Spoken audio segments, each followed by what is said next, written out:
快跑！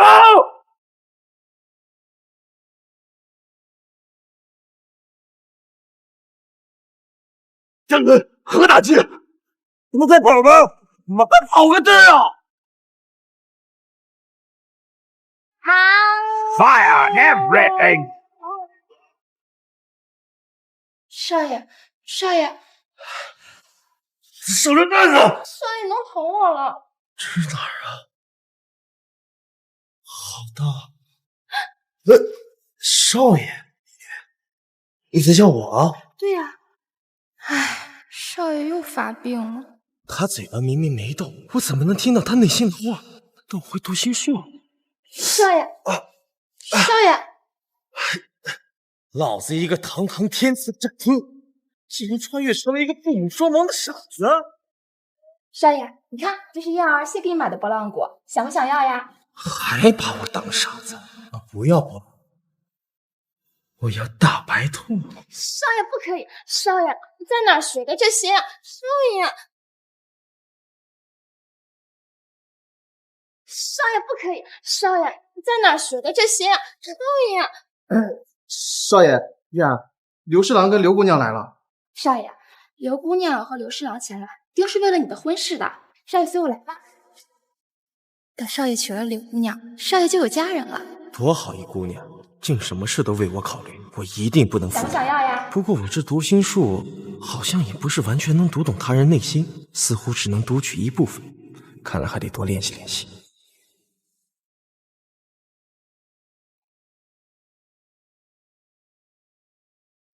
看来老子艳福不浅呀！有燕儿这样的贴身丫鬟不说，还有这么漂亮的未婚妻，试试看能不能读一下她的心。皮囊倒是不错，可惜是个傻子。就算我是傻子，也是你未来的老公。爹，他怎么跟那个别人说的脑子缺根弦的傻子不太一样啊？应该是有人教他这么说。少林，你娘死得早，现在你爹也在，所以有些事情我需要跟你商量一下，希望你耐点心听我说。走。今日我来你赵家有2件事，第一是祭拜你父亲，第二就是想退掉你与诗诗的这个婚事。侍郎大人，你怎么可以这样？我们家老爷才刚走，你就想着法子退婚，这不合礼数呀！我跟你赵家家主说话，岂轮到你个丫鬟插嘴？刚才他说的那些话，是不是你们这些下人教的？对不起。赵秦风子，赵家就剩下这个傻子，我岂能让我女儿跟一个傻子受苦吗？爹，你没事吧？你这个傻子，竟敢打我！哎，你敢看见他刚才脸上有个大门子？大蚊子。好，我不跟你这个傻子一般见识。少林，赶紧在这份和离书上签字，这事儿今天就算了。哎呀，我与诗诗的婚约已经登报户部，只要我不在这和离书上签字，我俩就没法结束婚姻。这傻子怎么知道的？我不光知道这个，我还知道你攀上了三皇子这个高枝儿，只要一旦摆脱我，就会想方设法把女儿嫁过去，成为皇亲国戚。你怎么知道的？是不是关柔那个贱女人告诉你的？谁告诉我的重要吗？重要的是我告诉你，你女儿我娶定，7日之后洗白白，等着相公来找我。你不傻了？你说呢？怪不得看他眼神不一样了。即便你不傻了又如何？能娶我刘诗诗这男人，那必是人中龙凤，万中之一。而你赵林，你要是有一点自知之明，就应该知道我是你配不上的女人。你这样的女人，我还真挺期待。我挺期待你在床上脱光了求饶的样子。射子放肆！我可是吏部侍郎正三品大人，你敢辱我女，就是在辱我！来人，这家伙辱没朝廷命官，给我拿下日顺天府！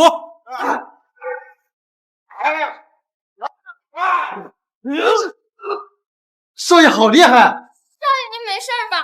哎，岳父大人啊，我和我未婚妻调调情怎么了？怎么成侮辱了？要是没什么事的话，就先回吧。7日之后，我赵林3书6礼8抬大轿登门拜访。好你个赵林，有种！我们走，废物起来！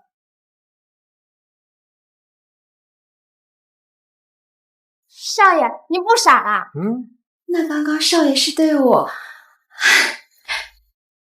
少爷，我会对你负责任。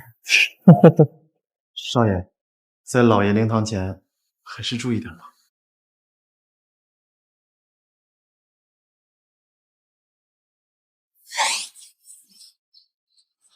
平安，过来。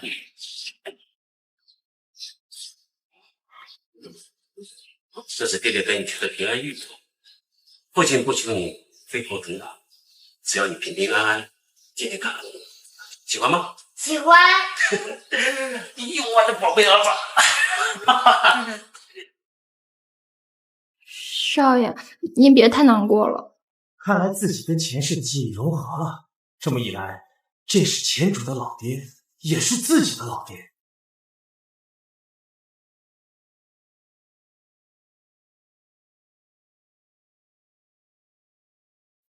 爹，您生前给我定的婚约，我一定会完成。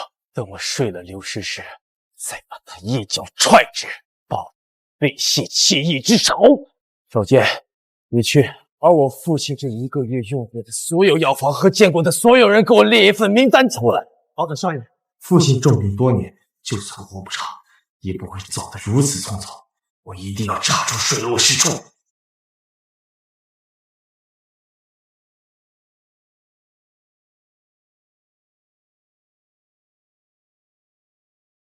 灵儿，你怎么来二姨娘这里了？灵儿想二姨娘，想找二姨娘玩啊！姨娘现在还有事，没有时间陪你玩。你去找赵健和燕儿玩好不好？不，我就想找姨娘玩。姨娘，你这身上抹的什么呀？这么香！你个傻子，这是做什么？我是你二姨娘。上个月嫁入我赵家，和我爹也没发生什么。我爹临终前告诉我，让你好好服侍我，给我赵家留个后。留后？你个傻子，你知道什么是留后？知道怎么留后吗？你这是什么人教你的？这些事儿不用人教，就能无师自通。你不傻了？你是我爹的小妾，现在从了我也是理所应当的事。你为什么要拒绝我？赵林，你不要胡来！你是有婚约的，我是你爹的二房，我们不合适。这女人内心很坚强啊，竟然到现在还没露出破绽，让我没法动心。嘿，我爹没了，难道你要独守空房，守活寡？还是说我爹的死和你有关系？难道他知道些什么了？果然和你有关系。这事有三皇子参与，事关重大，我不能让他知道。三皇子，好一个三皇子，想抢我老，还和我爹的死有关系。你怎么知道的？什么都没说啊！你的心已经告诉你放过姨娘好不好？别怕，等会儿就舒服了。二夫人，管家求见。赵林，住手！要是让管家看到了可不好。我堂堂赵家公子，还要看一个管家的看法不成？难道你和他有染？或者说，他杀了我爹？我进来。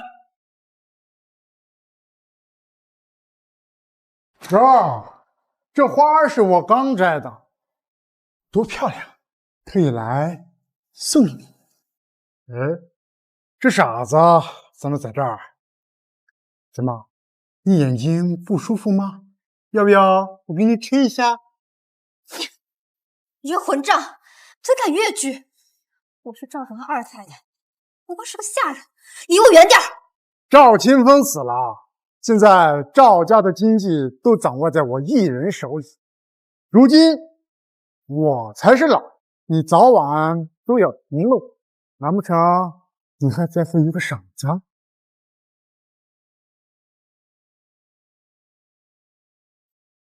拿着到外面玩去。我为什么要去外面玩？我跟你二姨娘还有很重要的事情要办，你在这儿不方便。什么重要的事？你这个傻子，今天话倒是挺多呀，好好跟你说话你不听，非要逼老子动粗是不是？滚出去！别逼我老子扇你！你动我一下，你试试。你这傻子，你知不知道，如今只要我愿意，一脚就能把你踢开，还敢跟我顶嘴，还以为自己还是个主人呢。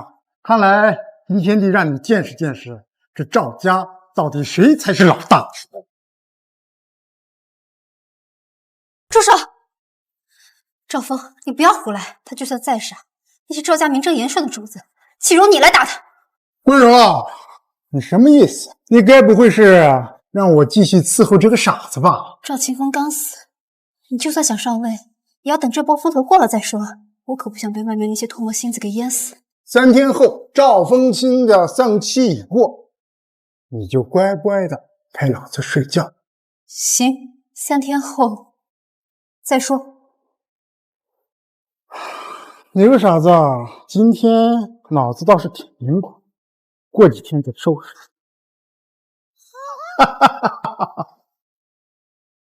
刚才为什么要拦着他？你不拦着他，他现在就是一具尸体。赵峰跟着你爹闯南走北，他可是行武之人，就凭你能打得动他？你虽然不傻了，也变得聪明了，但你也要清楚自己到底有几斤几两。你说我能不能？你的武艺怎么变得如此厉害了？我还有更厉害的，你想不想见识一下？就算你真的能杀了赵峰，那赵家怎么办？他现在可代表的是赵家的经济，要是突然死了，赵家就会陷入彻底的破败。不就是挣钱吗？小意思，有我在，赵家不会破败。方才我还劝你要清楚自己到底几斤几两，看来你根本就没有听懂。偌大的家业若是要支撑，每天得花多少钱？你真的以为钱是大风刮来的吗？等着瞧就好了。3天之后，我必然收回赵家的经济大权，并且睡了。等着我。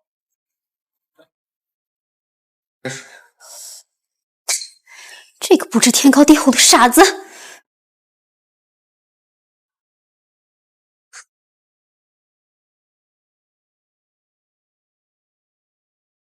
这个小畜生简直太过分了。不过他不傻了以后，好像变得确实有男子气概了。我若真是曾了他，下也未尝不可。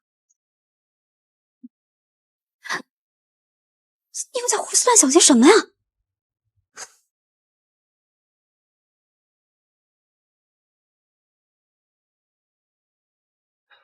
少爷，老爷这1个月见过的客人、吃过的药方全都在这里了。做的不错。哎，对了，去账房给我支1万两出来，我要做生意。1万两？少爷，刚刚账房还跟我说，现在咱们赵家连100两都拿不出来了。现在就连我们下人都要节约用度，从1日3餐改成了1日2餐，哪里还拿得出那么多银子给您做生意啊？我爹好歹是大夏公爵，怎么去世不久，这1万两都拿不出来了？把账房给我叫过来。少爷，账房里一堆事儿，我可没时间陪您玩。赵忠，少爷叫你来，自然是有事情要吩咐，你听着便是。哦，那少爷有什么吩咐？给我支1万两，我有用。1万两？少爷要1万两银子干什么？做生意。做生意？哦，好的好的，马上。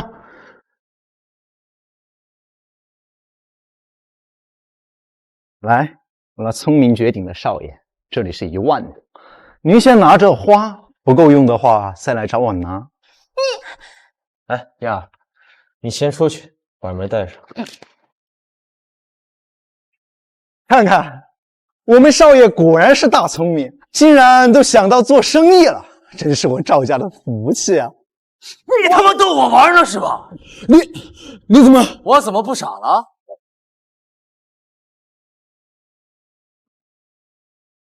少爷，我可真不是玩您，您突然找我要1万两银子做生意，我上哪去拿那么多钱？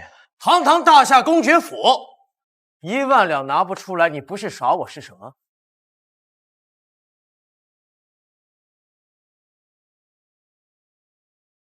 少爷，您看，咱们府上所有的账本都在这儿，所有的支出都记录在案，我真没骗您。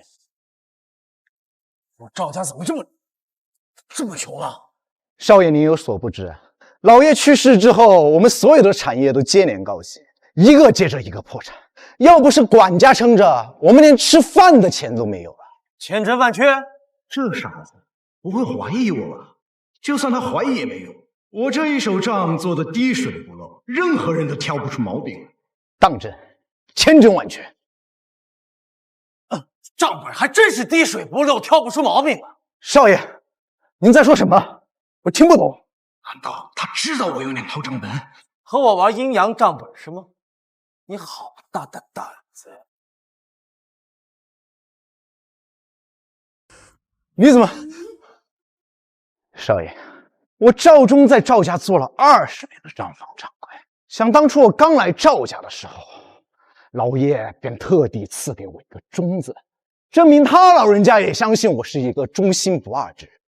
如今他老人家刚去世，您便如此怀疑我，难道就不怕让我们这些为赵家辛勤付出的下人们寒心吗？演，接着演，让我看看这真账本藏哪儿了。账本？哪有什么账本？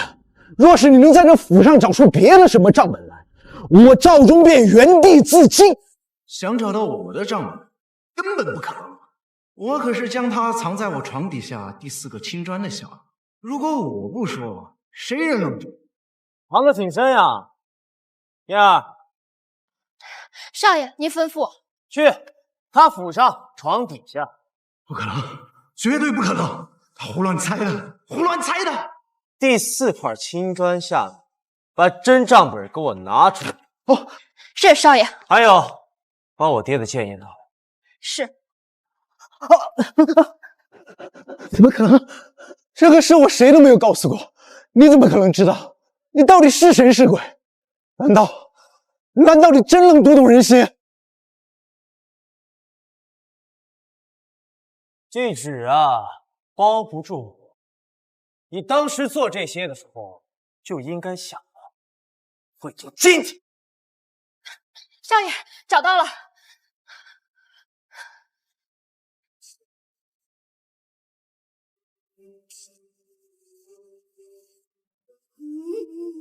不是说只有几十两吗？怎么现在还有3万余两？我想听你解释解释。按照我大夏的律法，出了家贼，家主可以随意处置。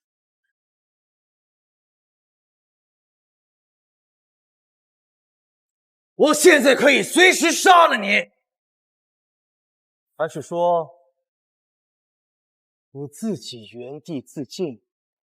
饶命啊，少爷！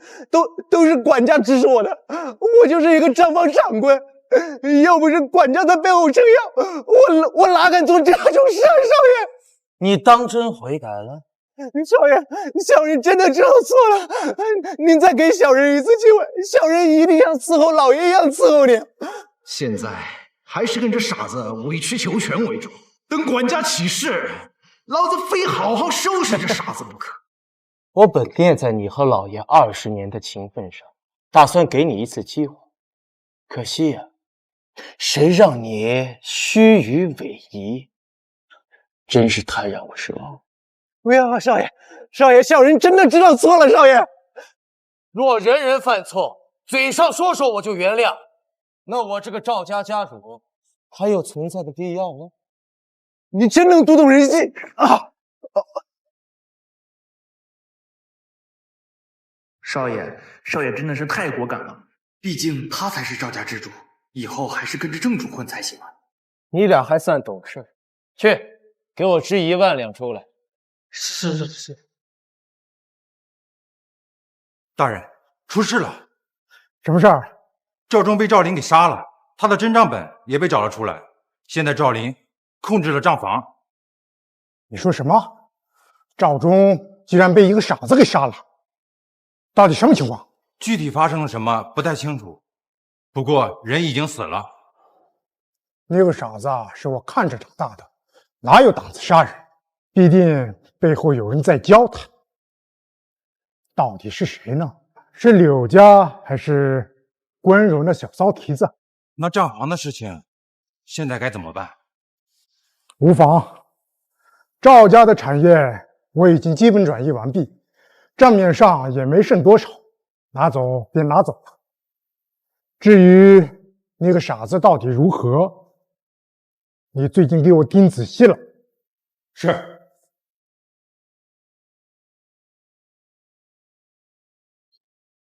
少爷，我们还是晚了一步。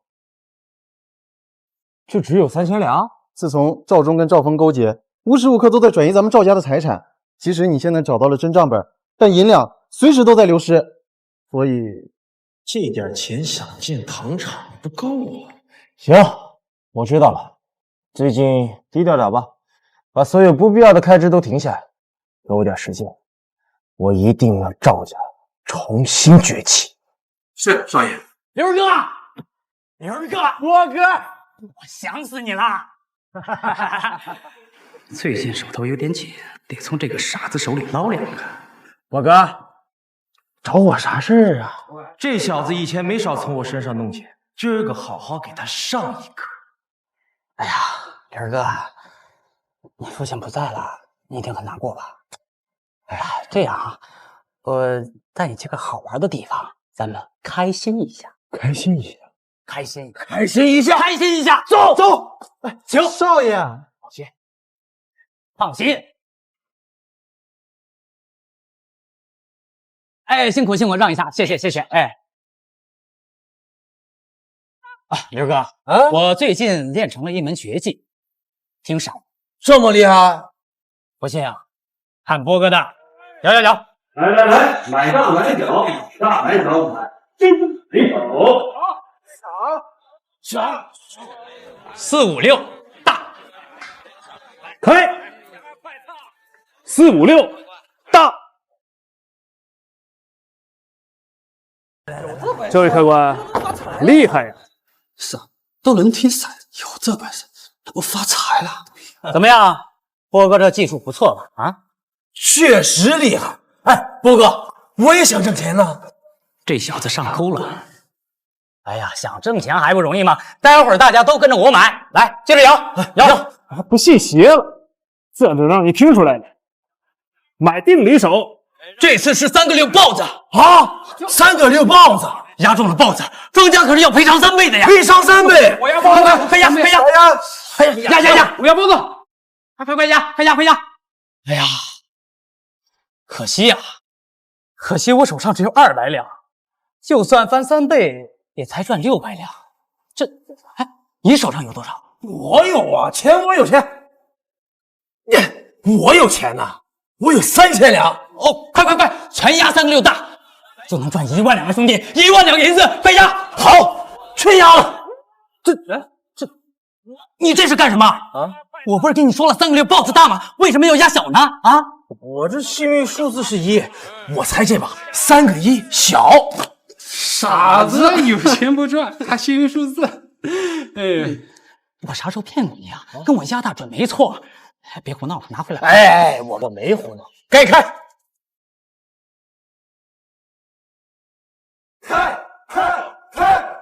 停！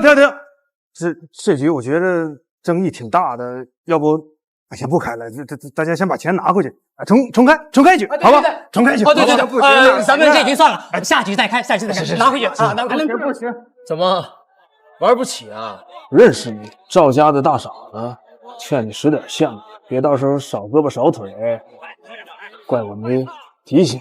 刘哥，这翠香楼背景雄厚的了，你这现在又没了，咱们现在可惹不起啊！要不还是算了，反正你也没吃亏啊，算了。玩不起就危险。兄弟们，他说算了，行吗？不玩不起。妈的，输也输个明白啊！开！我也很好奇，这到底是大豹子还是小豹子？几百两大爷还输得起？开！开个面啊！开个面！哎，不好意思，我猜中了。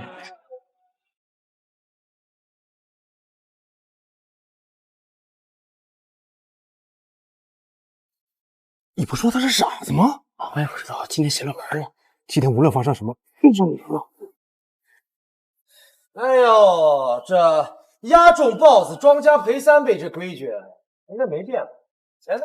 这小子出钱，大家都听到了啊！说3个亿，真正的就是3个亿，这不出现这什么呀？对，他就是出老千。这骰子在你手里，你说我出钱，还有没有道理了？大伙听见没？这种没有诚信的商家，以后谁和你玩？把钱拿出来！谁说我们醉香楼不讲诚信了？孙掌柜，这位小哥是公爵府赵林，原来是赵小公爵。今日之事恐怕有些误会。不过既然你赌赢了，我醉香楼必然会按照规矩行。1万两在这儿，今日之事到此为止。这1万两是我应得的，但你们店店大欺客这点事儿，区区误会2个字就这么接过了，是不是说不过去？小子，别不识抬举！赵林，这位可是孙掌柜，你脑急是不是又犯了？赶紧降度收啊！不都说是公爵府的公子哥是个傻子吗？今日一见，还真不一样啊！确实不傻呀，看着好像还很有后辈的样子啊。你想如何？今天陪我喝一杯，这事儿就了了。这小子太狂了，敢打孙掌柜的主意，敢打孙美凤主意的男人，可没有几个有好架子。赵公子盛情难却，美凤若拒绝，岂不是不识好歹？今晚煮酒论英雄，不见不散。不见不散。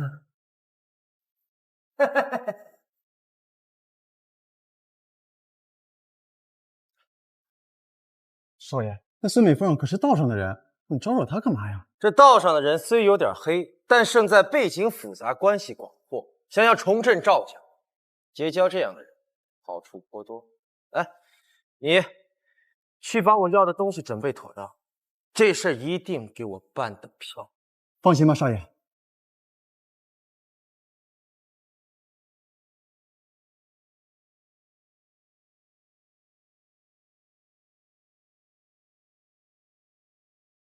我的好未婚妻呀，竟然深夜出去和别的男人私会，这是诚心想给我戴绿帽子吗？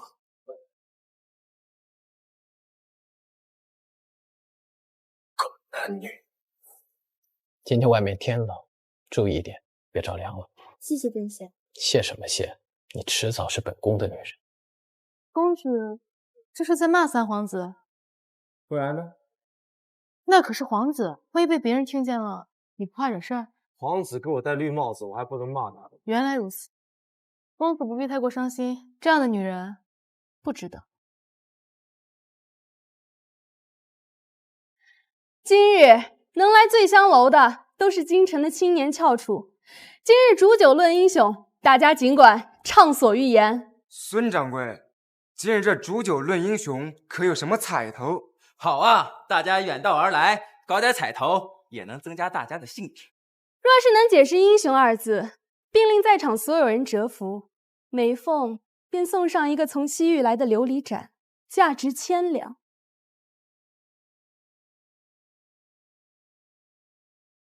其次，美凤还能答应个力所能及的要求。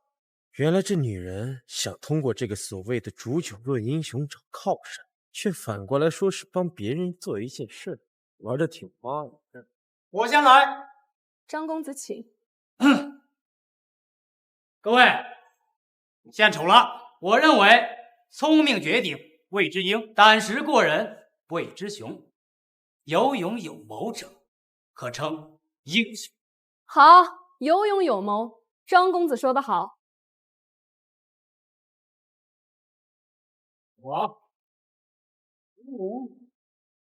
既然张公子打了头阵，老宋，也来献丑献丑。原来是苏公子，翰林院学士，大才之人呐！听他怎么说。公以国家生此以喜祸福，必须知。我认为心系天下者才是英雄。你讲得好啊！好，心中没有天下，何谈英雄？公子觉得他说的怎么样？不怎么。那你不如也上去解释一番。急什么？这主角还没登场。主角？好一个心系天下的英雄，不愧是苏公子，对英雄的示意很完美。看来今日美凤是要欠苏公子一个承诺了。苏公子的见识果然是很妙啊，但是本宫也有一些见解。皇子都来了，这醉香楼的面子可真大呀！虽然您贵为殿下，但要论学识，光是身份可是远远不够。苏公子，你误会了。话说煮酒论英雄嘛，每个人都有自己的见解。我的学识虽然不如你，但是我也有发言权嘛，不是吗？啊，三皇子真是和蔼可亲啊！是啊，既然说话这么客气。殿下言重了，请讲吧。自古英雄无数，他们无不例外，都是以拯救天下苍生为己的。为了建立盛世太平为毕生所想，他们胆量过人，泰山崩于前而面不改。他们胸襟开阔，无数人才趋之若鹜。他们大义凛然，为了正义敢闯龙潭虎穴，不屈不挠，方为英雄。好，好一个不屈不挠，说的太好了！我看今日对英雄示意最好的就是三殿下。这宫女不受凤凰待见的我，也只有能来人间演戏拉拉人气了。还好效果不错。三殿下就如此胸怀，道出的示意令我折服，当真是具有帝王风范啊！哈，请受鄙人一拜。苏公子，今天这场戏演得这么好，三殿下肯定相当满意。看来你不用上场了。何出此言？因为三皇子对英雄的示意堪称完美。哼，是吗？今日谁对英雄二字示意精准，想必在场的诸位都有答案了吧？那自然是三殿下做的示意最完美。我也赞成。既然都赞成，那这琉璃盏还请殿下收下。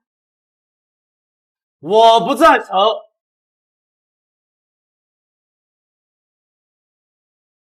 我对英雄二字也颇有理解，向上台说道说道。你是何人？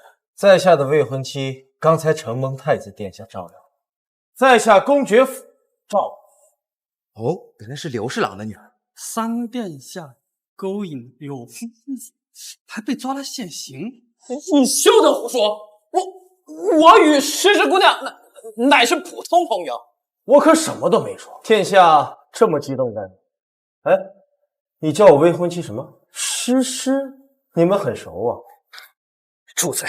你信不信？既然赵公子上来言说英雄之意的，那便让他上来言说吧。公爵府的赵林，全城谁人不知？傻子一个，还能理解英雄之意呢？就是别在这丢人现眼的！区一个傻子，还在这高谈阔论，不知天高地厚，夸夸其词论英雄。你知道英雄二字怎么写吗？把你们的狗子弟！你，请赵公子上来言说。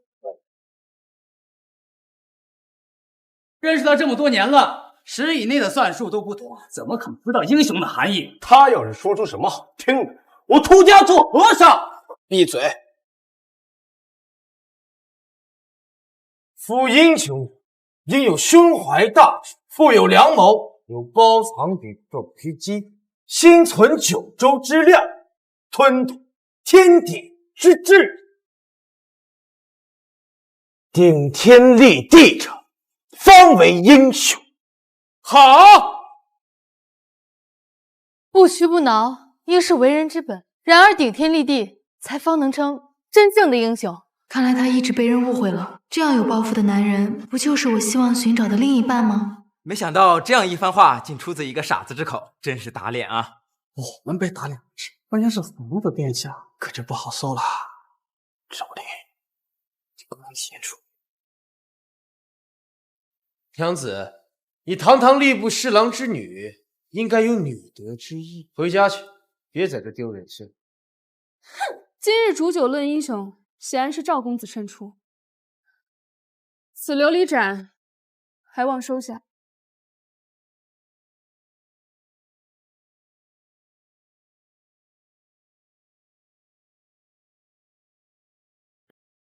少公子这是为何？你可知这琉璃盏价值3000两？你个败家子，简直是暴殄天物！可惜了，可惜了！你们视为珍宝的东西，在我眼里，你看来赵家还没走到尽头，我和赵峰的合作得从长计议了。果然，内心强大的人需要动摇对方的心理，才能使用读心术。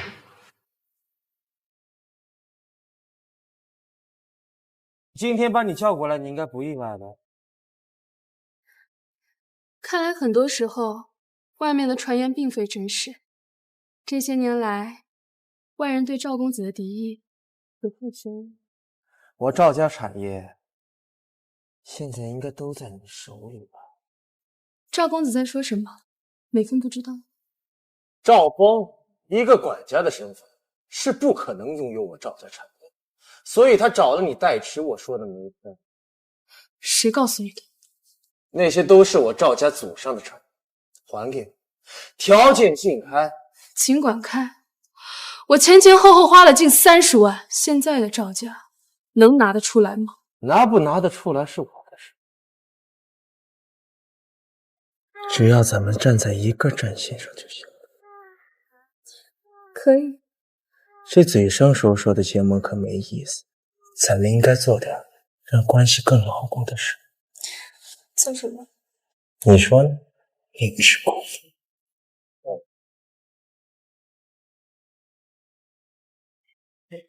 嘿嘿嘿嘿嘿。哟，赵管家，有啥事啊？这是我刚刚买的笔，特意来给少爷尝尝鲜。说你不傻的时候，我还真有点不相信，没想到是真的。知道我不傻了，打算如何呀？你如果继续装傻，或许我还能饶你。可惜你不是真傻。这是打算鸠占鹊巢、喧宾夺主了？赵家的产业已经全部入我的囊中，只要你一死，我便是这家真正的家主。大夏的律例，仆人不可长财，你就不怕孙美凤背叛你吗？知道你昨晚去找了那个女人，不过狡兔上有三窟，你以为我会把所有的鸡蛋都放在一个篮子里吗？动手！想读赵峰的心，看来有点难度。这2个人身手都不错，若我一个人，倒也能全身而退。关键是有燕儿在。少爷，别乱动，我会很利落。等干掉这傻子，再找机会杀了赵峰，到时候便能坐收渔翁之利。看来有人身边养了一条狼，却浑然不知啊！什么意思？他打算杀了我之后再杀了你，来一个坐收渔翁之利。你胡说八道什么？大人，你可千万别相信他的鬼话呀！死到临头还敢挑拨？哎，他和你老婆张氏有一腿，最近的一次是昨晚的四更天。你，我操！哎，还有更劲爆的，你想知道吗？你儿子赵波也是他的。你胡说八道什么？我杀了你！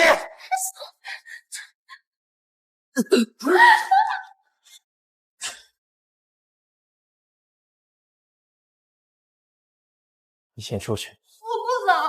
出去！就在这只会妨碍我。接下来该杀你了。杀我？老子打了几百场仗，除了败在核弹之下，还没有任何本事。你以为你真的可以？你竟然有宗师之力，这怎么可能？你明明是个傻子，怎么可能如此了得？你！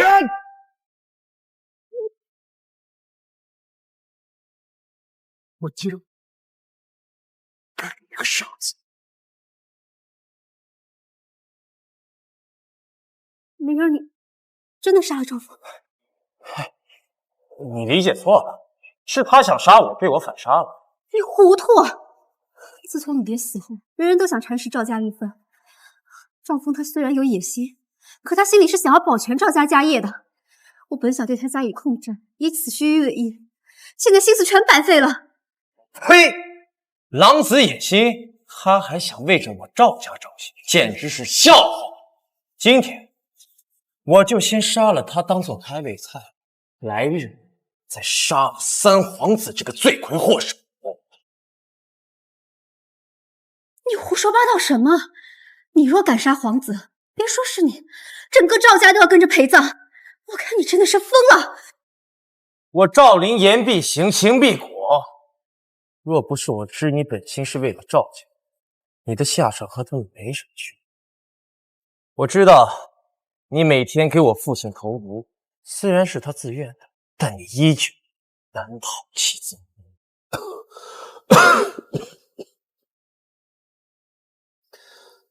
没关系，反正我也活不了多久。用我这条命换灵儿周全，那么这一切也就值了。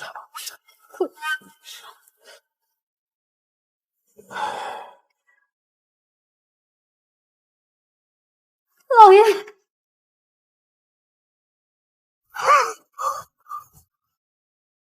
关老，你我之间无疑是师侄，今日我就将你许给我儿赵灵。他虽然智力欠缺，但他人很善良。在我走之后，希望能有一个信得过的人帮我一起照顾灵儿。我一定会照顾好灵儿。那么这个重任就交给你了。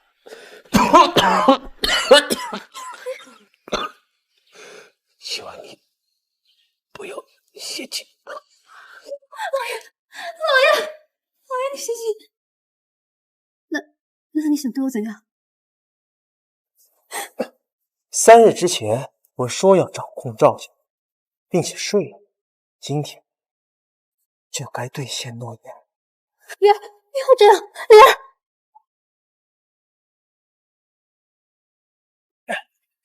你放我下来，我们名不正言不顺，大白天的他们会被耻笑的。还真把自己当长辈了。我爹把你许配给我的事我都知道了，臭了。我求求你不要这样，我真的没有做好准备。钱在宫上，不得不放。别吧，这身子让他拿去，但此事之后，我只能永远离开公爵府了。这女人，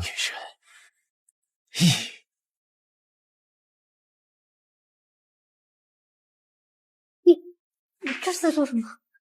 给你盖个戳，以后你就是老子的人。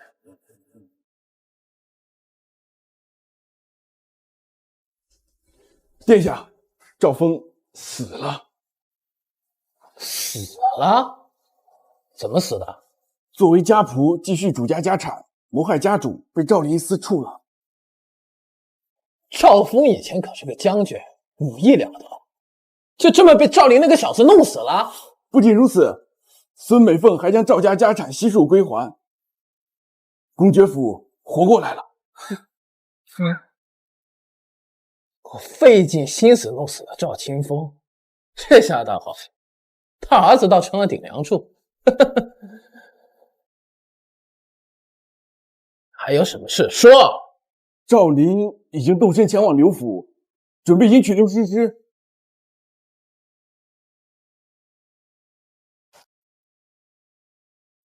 刘奎虽然现在只是个侍郎，但是父皇早就想把他立为尚书。吏部又是6部当中唯一没有其他皇子插手的地方，这次必须把握住。若是赵灵成功迎娶刘诗诗，无疑是成为殿下收复吏部的一大阻力。既然那傻小子想死，我便成全他。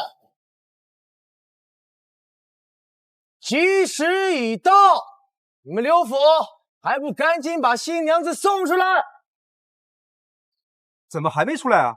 是啊，这老祖宗定的规矩，刘府今天是要打老祖宗的脸吗？新娘子，快出来呀！是啊，让我们见见新娘子。爹！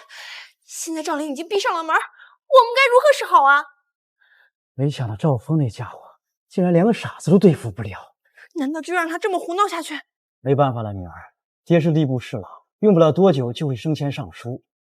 若此时留下什么口舌给别人，后果我们承担不起啊！难道您真让我嫁给他？那三皇子呢？三皇子怎么办？事到如今，只能先把他迎进来，拖延一番时间，看三皇子有没有什么动作吧。那若是没动作呢？那暂时先委屈你了。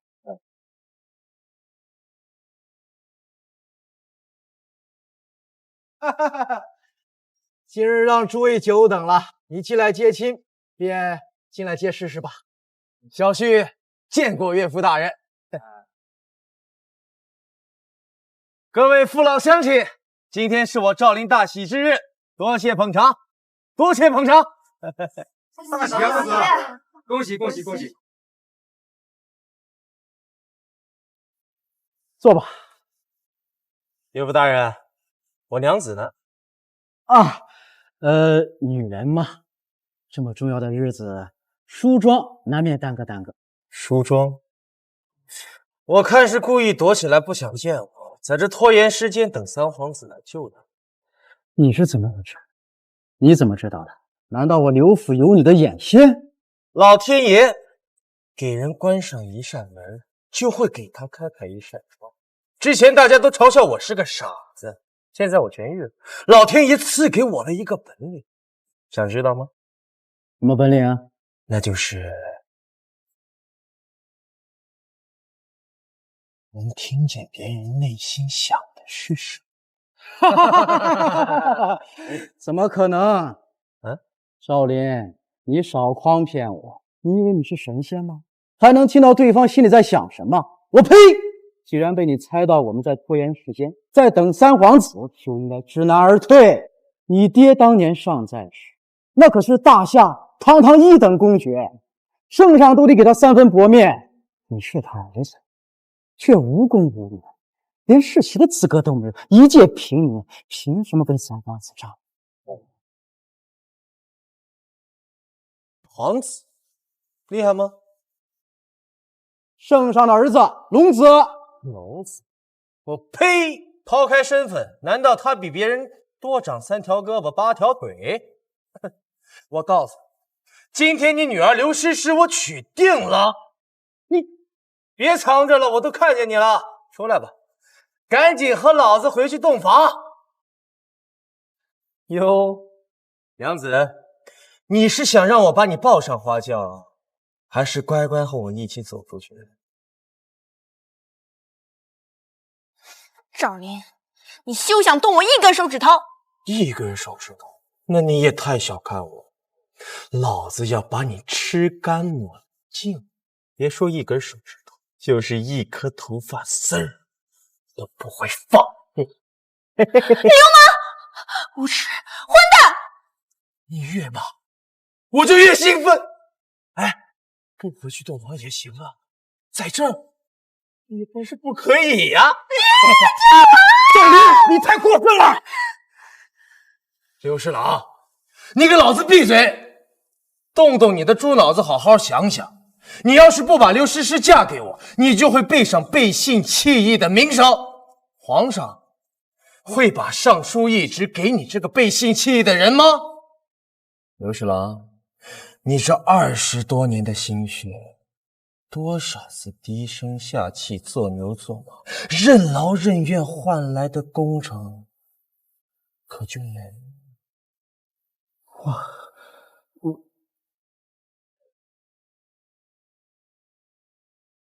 娘子，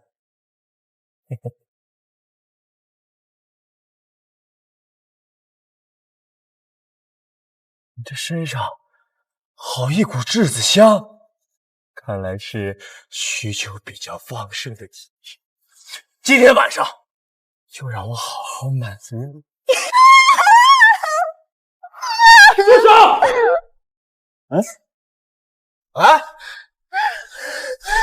诗诗，你没事吧？没事了，你放心，有我在，谁都不能欺负你。三皇子殿下，您终于来了。赵林，你只不过是小小公爵之子，你怎么敢如此的放肆？殿下什么意思啊？我哪儿狂妄了？你还装什么？我早就知道你在装傻。我奉劝你一声，识相的话自己退婚，否则怎么样？否则就是跟我作对啊！跟你作对？你算老几啊？你不怕我这个皇子是吧？赵林，你太狂了！这可是当今皇子，你怎么一点尊卑之心都没有啊？赶紧给殿下磕头认错，否则我手里的宝剑要见血了。跪下认错，那好像确实得跪下认错。那你还不跪下？要跪下的也不是我，是你。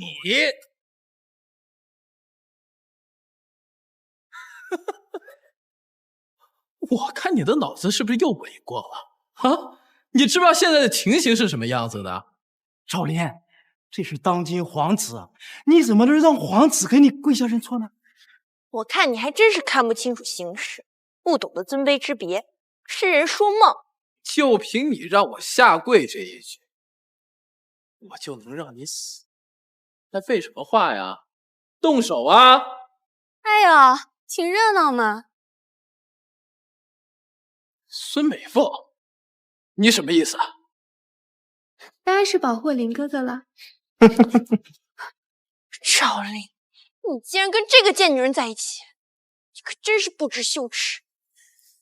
我是什么女人？老娘混迹江湖多年，虽未婚嫁，但上知洁身自好，而你身负婚约，却和别的位高权重的男人勾勾搭搭，到底谁才是贱女人？孙美凤，你最好搞清楚形势，赶紧走，否则后果自负。林哥哥啊，你真聪明，早就猜到三皇子今天会来，今天正好拿他。什么意思？目标是我？拿下他！大胆！这乃当今天子千金之体，你们不要命了？赵林，你不要糊涂啊！你若在我刘府拿下皇子，那不是把我们也害了吗？岳父大人，咱们是一家人呐，这一家人不办两家事，出了事大家一起扛啊！拿下！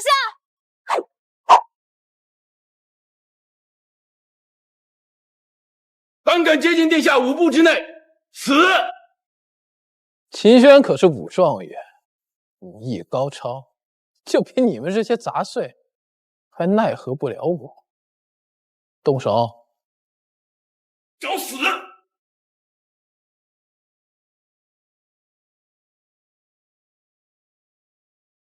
武状元，就这。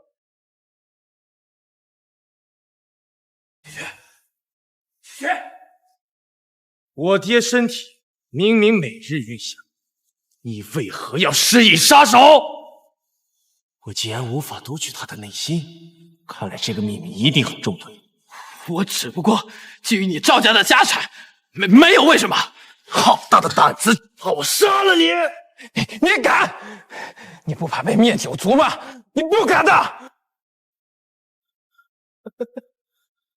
你还挺有骨气。你这条命我确实有，我要让它发挥出最大的价值。难不成你还想向父皇要赎金不成？你很快就知道了。带下去，好好保管。林哥哥，你放心，有我安排，谁也找不到他。孙美凤，你敢！少林，你想清楚，我是皇子！赵林，你糊涂啊！你是民，怎么跟皇家斗？天子犯法与庶民同罪，这句话是玩笑吗？你太天真了！闲话少说，咱俩现在是一条绳上的蚂蚱。我就问你一句话：刘诗诗，你是嫁还是不嫁？事到如今，你到底想干什么？当真不说？我说过呀，我让他的命发挥出最大的价值。你想当吏部尚书，最好就好好配合我。他一个皇子，必然会传遍全京城。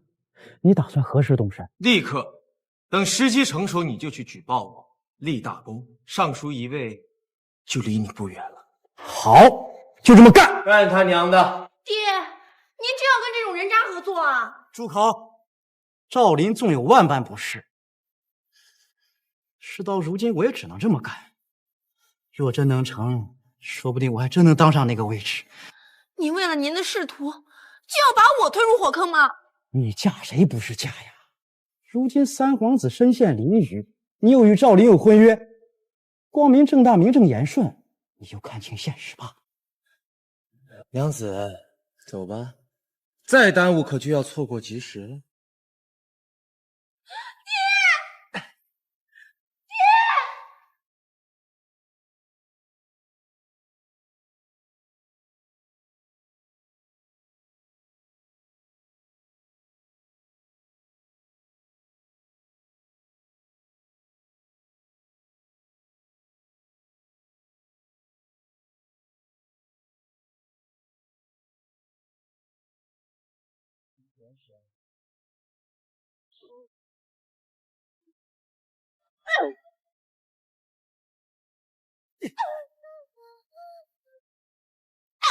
打算谋杀亲夫吗？赵林，你就算得到我的人，你也得不到我的心。哦，不好意思啊，我这个人比较肤浅，我就想得到你的人，没想得到你的心。放开我！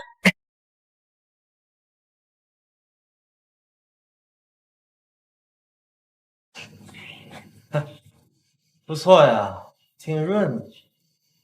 没想到你还是个厨，倒是意外收获了。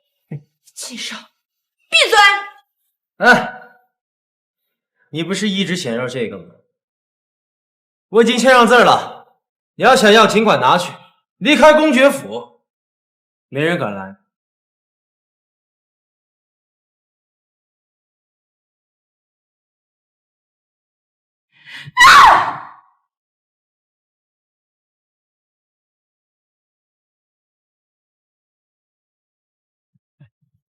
哎，少爷，您为啥还要和刘家处关系啊？这你都说了，这叫关系。咱公爵府能利用的关系很少，那本少爷会轻易放过这次良机吗？原来如此，少爷还真是能屈能伸。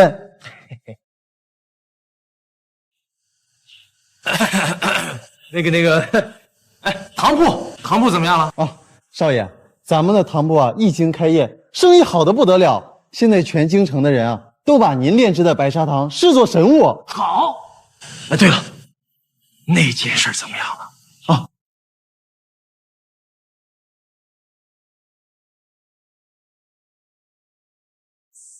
消息，立正。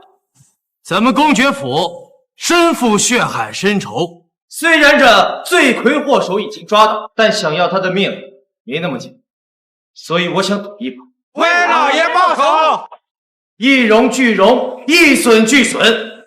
若这次我们公爵府能够重新崛起，大伙吃香的喝辣的；若不能，大家一起赴死，共存亡。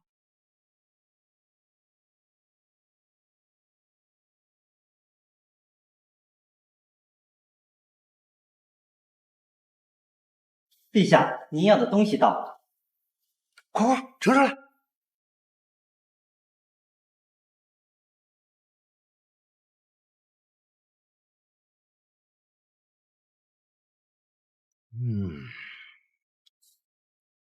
总以为是民间传说，结果真有此物。陛下，此糖晶莹剔透，宛如细沙。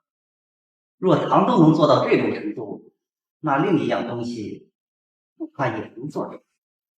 这糖铺是谁经营的？回陛下，糖铺来自公爵。 赵林，赵林，赵清风那个傻儿子？正是。启禀陛下，我已出动全城锦衣卫，在京城上上下下都翻了个遍，还是没有找到三皇子。一群废物！陛下息怒。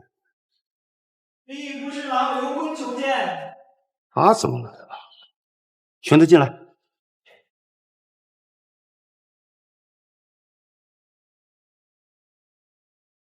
微臣参见陛下，吾皇万岁万岁万万岁！刘爱卿，你今日见朕，所为何事啊？启禀陛下，微臣得知三皇子失踪，自作主张调查了一番，没想到有了一些眉目。哼，我们锦衣卫出动那么久都没有消息，你一个文官，我查出什么？住口！你接着说。三皇子失踪之前，跟微臣的女婿公爵府赵林有过接触，微臣认为他必然知道一些事情。不是，刘大人，你这什么意思啊？你是说三皇子的失踪和你女婿有关？你是想大义灭亲吗？陛下，事关重大，微臣也不敢断言，还望陛下评断。赵林在哪儿？在他的堂铺里面。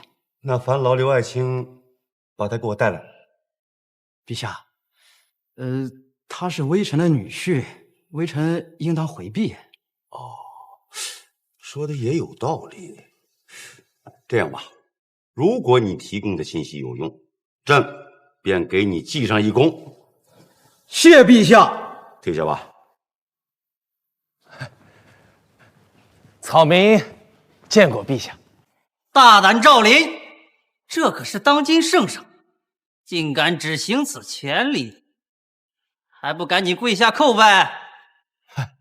这个陛下，草民小时候脑子不太好使，没学过什么礼数，还请陛下见谅啊，见谅。哎，好了，赵林呐，那个惊堂确实是你研制？回陛下，正是草民研制出来的。连一个傻子都能制作出惊堂，谁信呢？那你怎么解释我家堂铺源源售出的惊堂呢？赵林呐，你研制的惊堂对我大夏来说具有重要的军需意义，朕以为可以纳入欢迎啊。陛下的意思是不让草民卖了？哎，毕竟是你研制，朕可以拿一个赏赐给你交换。说，想要什么？那草民可就大胆提了。说，草民想要您儿子三殿下的命。大胆！知道你在说什么吗？三皇子果然在你的手中。陛下，你今日叫我来宫里的目的之一，不也想要确定这件事？那你为何动他？他同伙管家，谋害我父亲赵清风赵公爵，杀父之仇不共戴天。我不杀他，已经是给足了你圣上的面子。赵林呐，你为你父亲的死很难过。不过，牵扯这种案件自有律法定夺，其实你能私自处理的。赵峰谋害我父之事众所周知，我很快就找到了与三皇子相关的确凿证据，并第一时间去到了顺天府。然而他们把我当作瘟神，避而不见。我一介草民，叫天天不应，叫地地不灵，我不私自动手，如何替父报仇？所以，你就用惊堂作为三皇子性命的谈判筹码。他本就该死！你好大的胆！没这个胆子，我也不敢来。您作为当今圣上，一言九鼎，我就问你一句话：换还是不换？你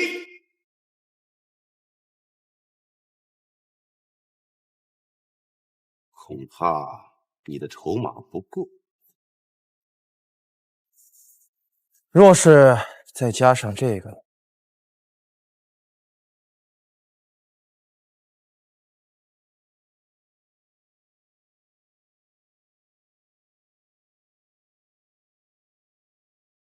陛下，是言。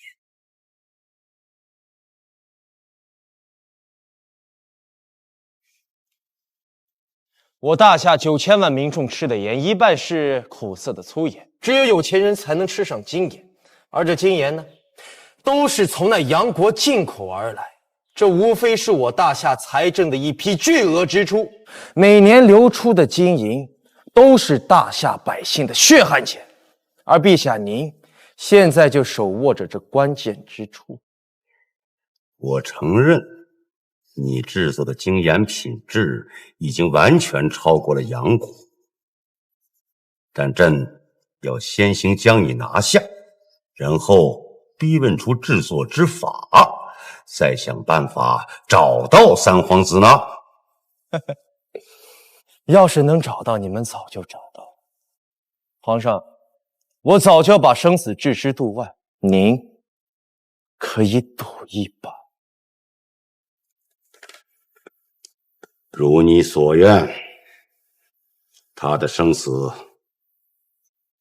你来处理。恭喜你做出了正确的选择，但口说无凭，还请您下旨削去赵青的皇子之位。等我把赵青明正典刑，就把金堂精盐的制作方法双手奉上。贾政，一莫伺候。陛下，你啥字啊？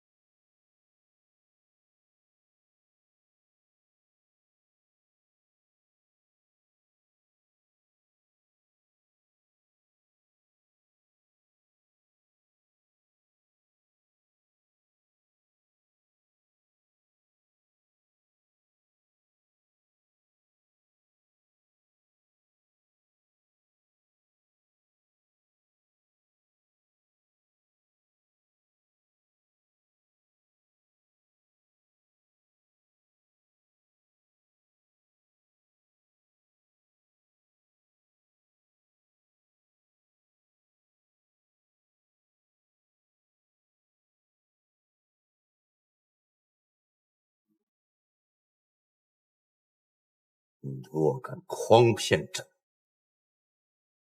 朕让你在大夏无容身之处。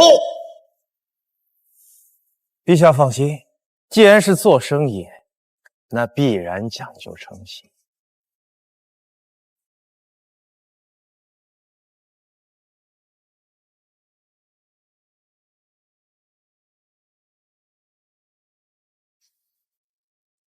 陛下，你难道真的要受一个傻子的威胁，而置三皇子的生命置之度外吗？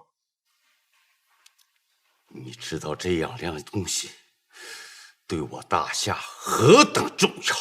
它可以让朕纵横捭阖，开疆拓土。皇家的威名，三皇子在剿灭叛军时壮烈殉国，这小子胆敢对朕不敬！来夜听命，臣在。命你领暗卫盯紧赵林，一旦找到三皇子，立即将其拿下。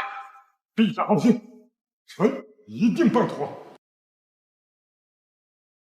爹，您的仇孩儿就要报了。等一下，怎么了？这玉佩看上去好生精致，公子从何而来？这个是我小时候我爹在庙里给我求的平安玉。我可以看一下吗？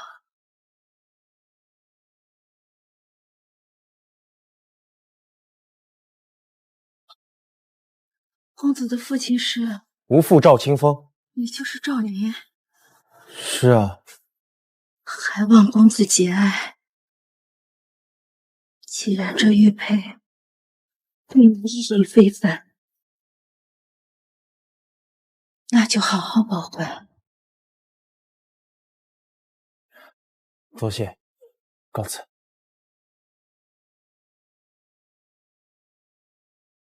这么多年，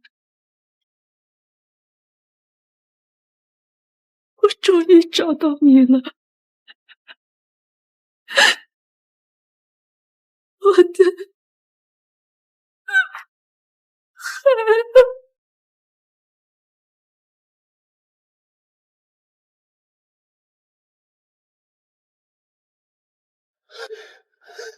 娘娘，快走啊！父亲，皇子赵弘闭宫，我若不在，他必然翻遍整个天下。这个孩子，还没有人知道他的存在。求你帮我带他出宫。清风，没有其他可以信任的人，只有你能帮我了。孩子就拜托你了。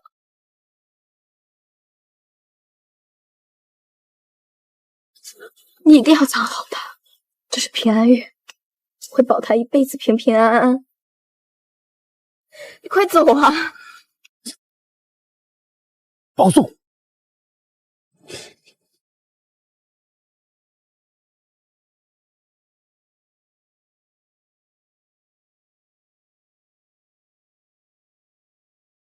儿臣给母后请安。哀家只是路过，皇帝不必多礼，去忙吧。母后且慢，皇帝有事。儿臣这些年一直有个疑惑，恳请母后解答。哀家累了，皇帝有什么话，可以日后再说。20年前，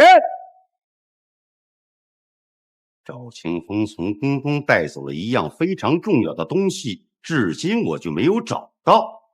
母后，您知道在哪儿吗？难道赵清风是你指使三皇子杀的？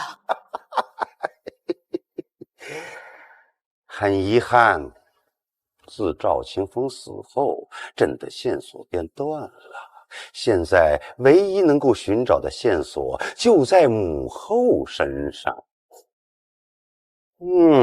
香。娘亲，您不能为难孩儿啊。你难道打算连我也杀吗？你杀的人还不够多？你的几个兄弟，你的父皇已经是天子了，你还想怎么样？可朕只是个庶出，而我的小八弟还是您的亲生儿子呀！我果然有个小八弟。是你求我把他抠过来，是老鹰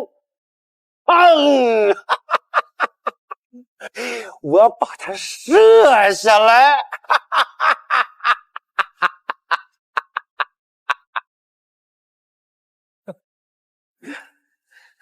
赵林，我劝你把我放了，为手眼通天，他只要找到我，必死无疑。找到又怎么样？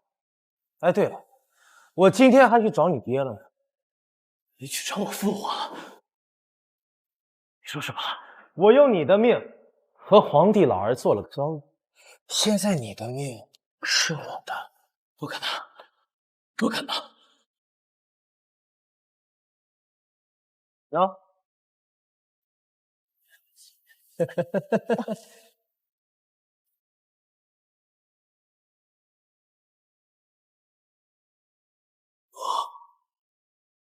不要放弃我！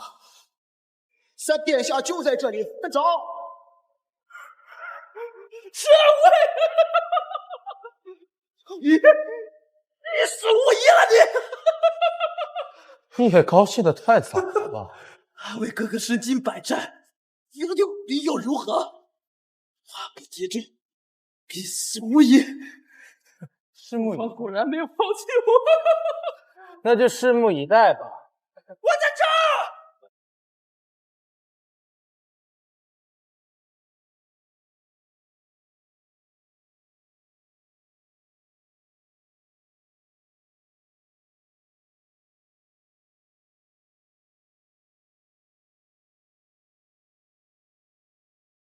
少爷，您发明的这个连弩威力真大，他们已经全都被消灭了。本少爷还有威力更大的，只不过需要一点时间。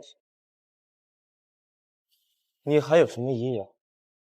我求你了，我求你了，你别杀我，我求你了。当时你杀我爹的时候，你想饶掉他？我内心都是被逼的，真的，你听我解释，他们都是……不用你说，都听见。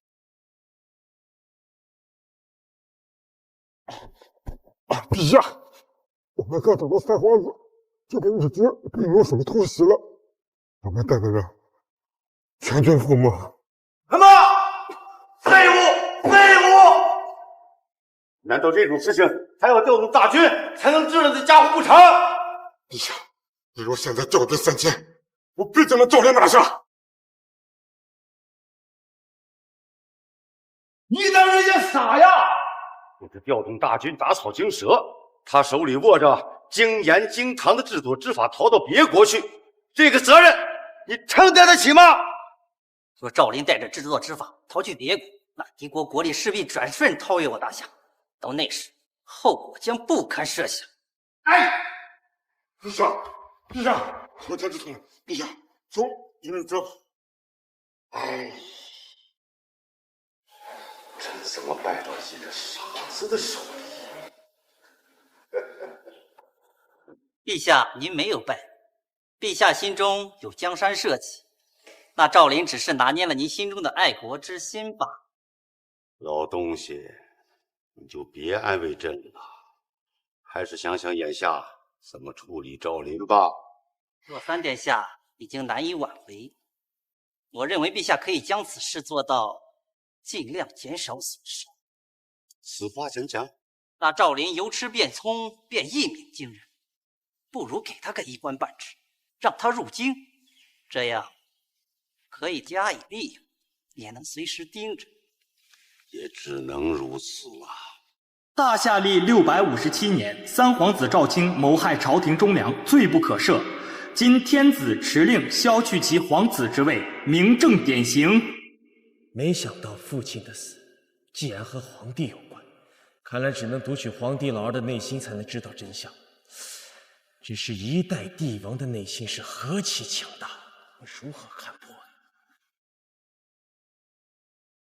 赵林，你到底要关押三殿下到什么时候？你闹够了就赶紧把他放了。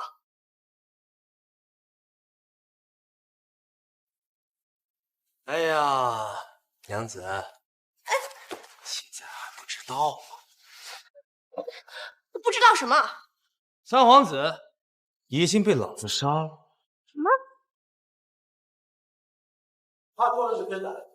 哟，不知岳父大人前来，如是原因，还望失罪啊。这次我也要谢谢你。哎，爹，这种人有什么好谢的？女儿，父亲能当尚书一职，离不开赵林的布局。若不是陛下看到他的价值，会甘愿放弃三皇子的性命，并且提拔我吗？你已经嫁给了赵家，就是赵家人，以后对你的夫君好点儿。男人果然都是唯利是图，没一个好东西。哎，圣旨到。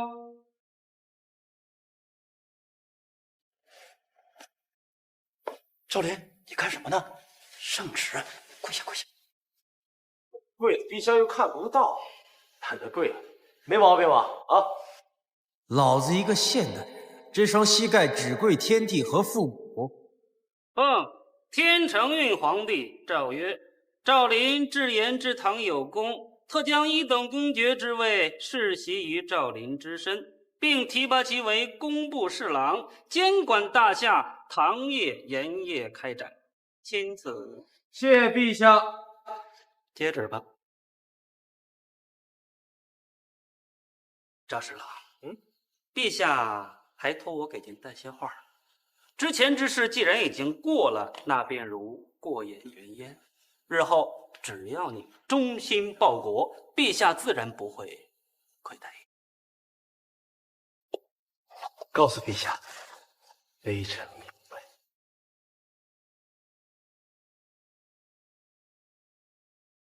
那林哥哥，这给的也太多了。我一无所有的时候，你义无反顾的帮了我，这是你应得的。但是还是太多了。我什么时候亏待过我的女人？我不想我的男人再问女有情人。这么懂事的女人，还真是少见。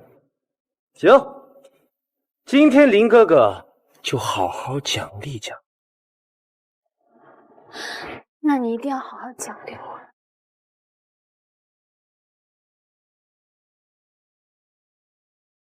有事起奏，无事退朝。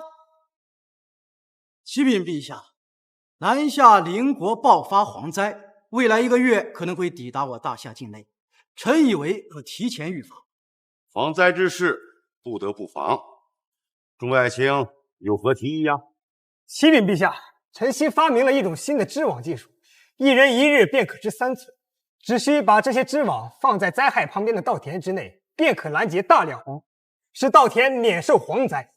稻田里布网也不失为一种法子，不知造价几何呀？1亩地的织网最多100铜钱，虽说不少，但是相比于蝗虫全部吃掉，也是可行的。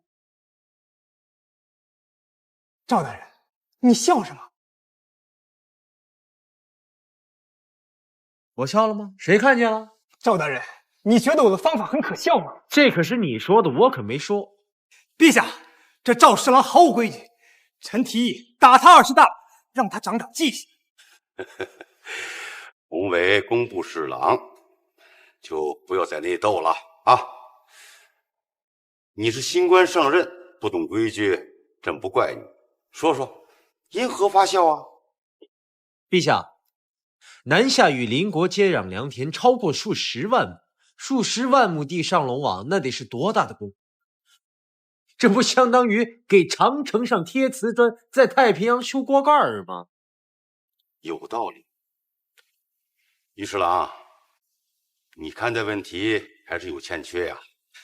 陛下，臣只知蝗灾，有些焦躁心急了。陛下，不要怪罪于大人，因为微臣也十分佩服他。此话怎讲啊？因为没有10年脑血栓，就根本想不出这样的提案。也不知道当年是哪个书院把于侍郎培养得如此优秀，脑子有病还带病上朝，我如何不佩服你？赵林，你住嘴！若日后我大夏遇到此类问题，下面的官员都是不过脑子提出解决方案，后果可想而知。赵林，你出来，我要和你单挑！于超，你想咆哮朝堂吗？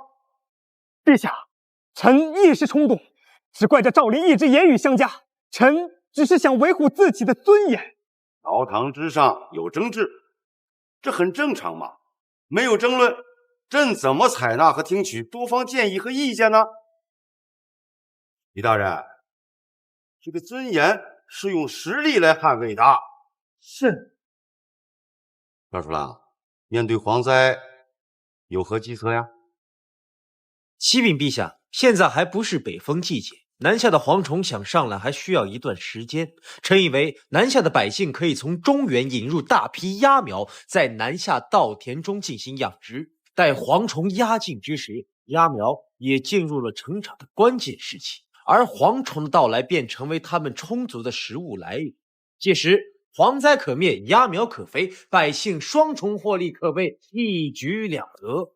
众爱卿，赵侍郎的提议如何呀？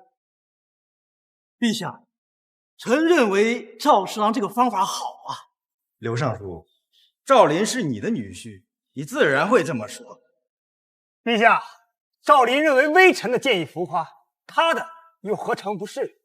这数十万甚至数百万只鸭苗下入，等以后长大，肯定吃不完，吃不完肯定要流入市场。这么多鸭子放入市场，肯定卖不完，最后受苦的还是百姓。赵侍郎，谈谈你的想法。我本来只是觉得赵大人脑子有毛病，现在看来是病得不轻。天灾换肥鸭，这么好的事怎么能算损失呢？各位大人，你们知道京城以及京郊上下有多少家烤鸭店吗？超过上百家，每家一天吃到300只，整个京城每日吞吐过万，一个月超上百万。大夏12个州，又有多少个城市？有多少家烤鸭店？这南下的上百万只鸭子，算屁！微臣以我公爵爵位担，若有卖不完的鸭子，我赵林砸锅卖铁，全部买下一只不到。你公爵府刚刚元气大伤，你以为你能拿出多少钱？鸭胗、鸭肠、鸭血、鸭头、鸭脚、鸭羽，哪个不能让我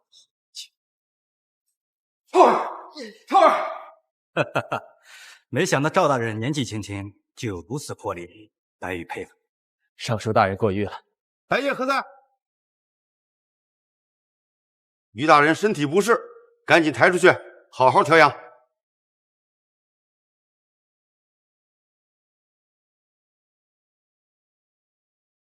陛下，老臣，去吧，毕竟是亲侄子。谢陛下。以压制皇的策略，朕认为可行，就这么做吧。陛下圣明。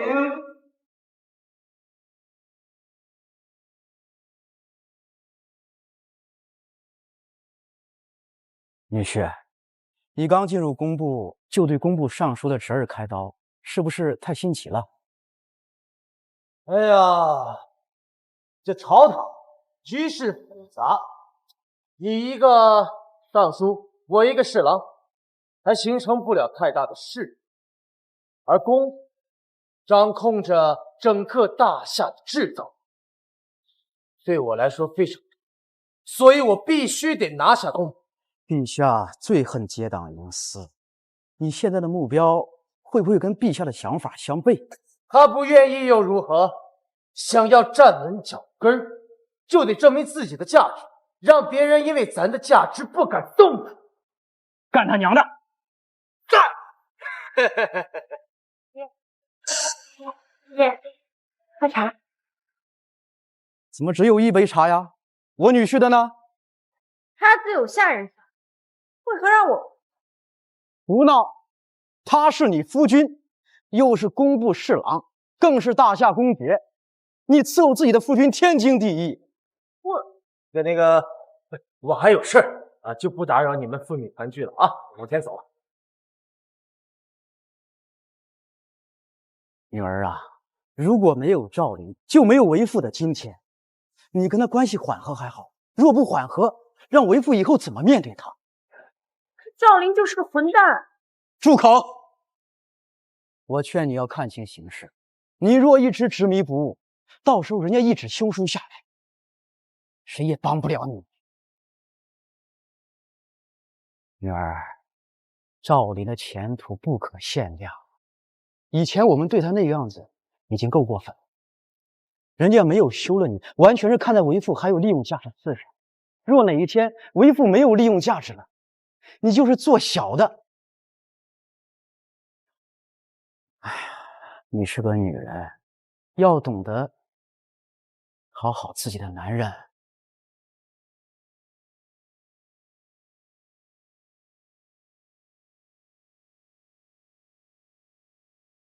小倩倩，少爷，你喊我？少爷给你一个 surprise。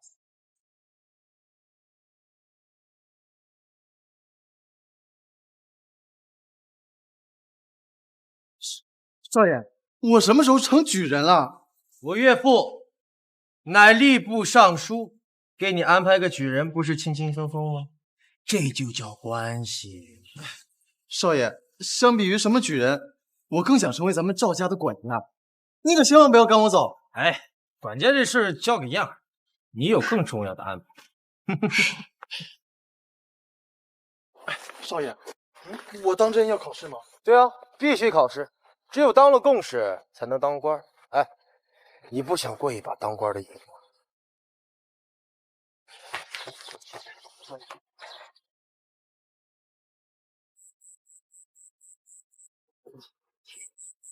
少爷，我一点文采都没有，真能考过吗？只要你把我让你背的一字不落的抄上，你必定。可是少爷，您的官位可是御赐的，又没考过试，就这么有信心？当然有信心了。哎，你要是上不了我，老子踢烂你屁股！哟，这不是我那大聪明兄弟赵林吗？来凤院干嘛？是想考试当状元啊？哼，就凭这个傻子，估计连童生都考不过，何况是状元。哎呦，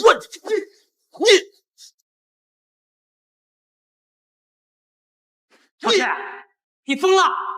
这位可是翰林院学士，你竟然敢打他，想找死吗？哟，我差点把你给忘了，你也该打！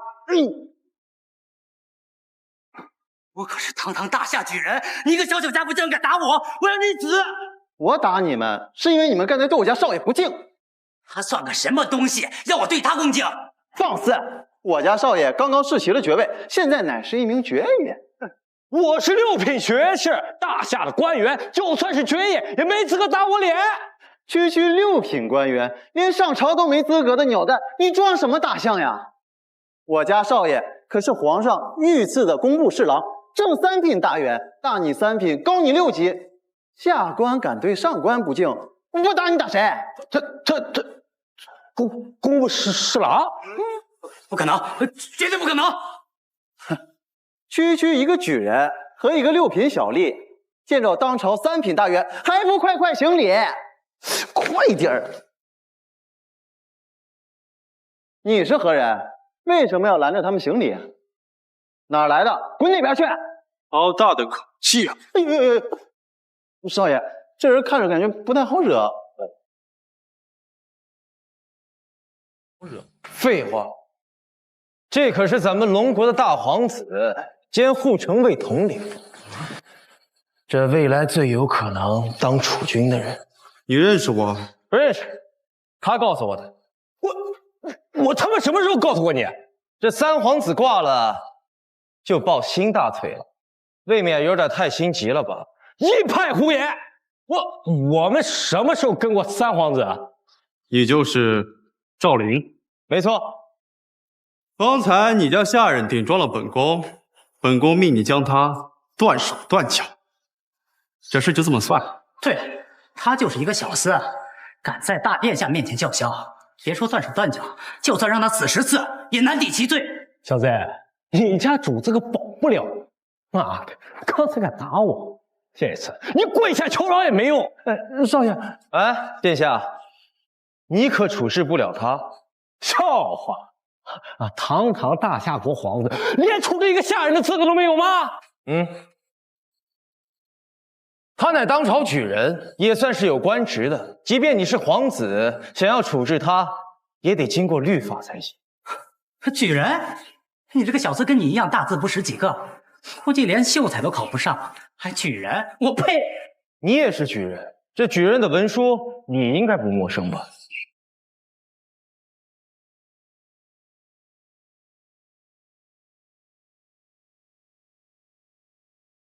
这不可能！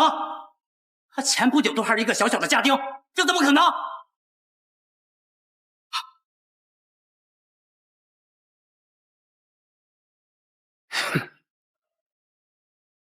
赵公爵好手段呀，仗着自己岳丈大人使手段，将一个下人扶持成一个举人。哼，仅凭这一点，足以让他乌纱不保。殿下，这说话可是要讲证据的。咱们大夏是官位在前，爵位在后。即便你是皇子，但污蔑2品大员，也不是嘴上说说就能接过的。污蔑？还用得着污蔑吗？随便拿个历年乡试的试卷给他，他都做不出来。这种事情一验便知。乡试试卷？你也太小看我的人了。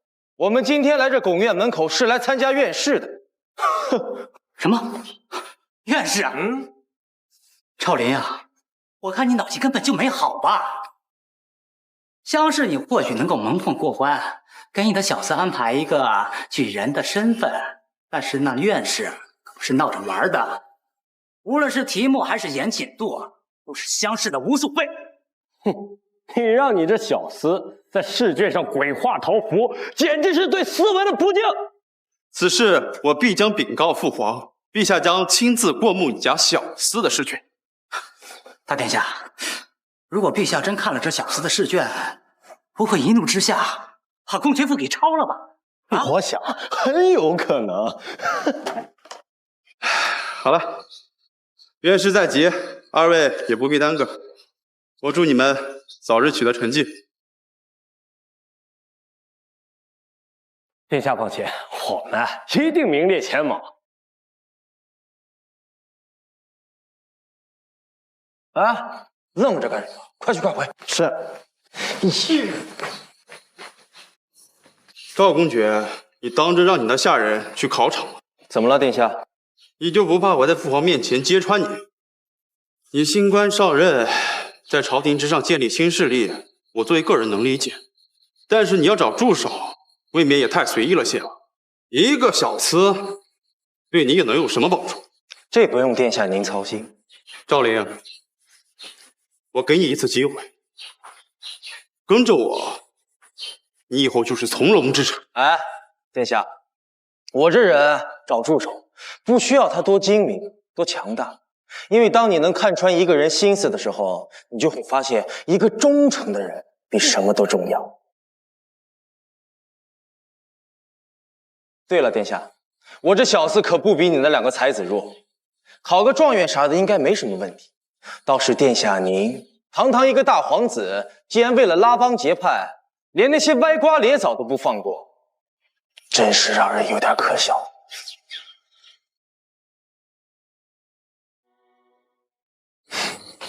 考状元，真是滑天下之大稽。赵灵，既然你不识抬举，就别怪我在父皇面前检举你的胡作非为。你好不容易建立起来公爵府，就别怪我让你毁于一旦。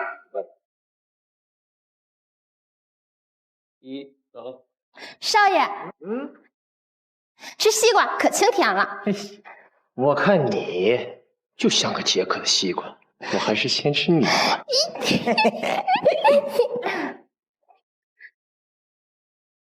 拜见夫人。过来。你是赵家的元老，那他从来没把自己当赵家人，不用理他。那个，最近感觉你有点劳累，专门为你做了一个香囊。不会叫人啊？像狗。嘿嘿嘿，嗯，哎呦，赵林，你热脸贴冷屁股。被人甩脸子的感觉不好吧？我告诉你，我赵家不养闲人，要想在赵家有立足之地，必须证明你的价值。你想让我怎么做？正好，哎呀，我有件事想要你做。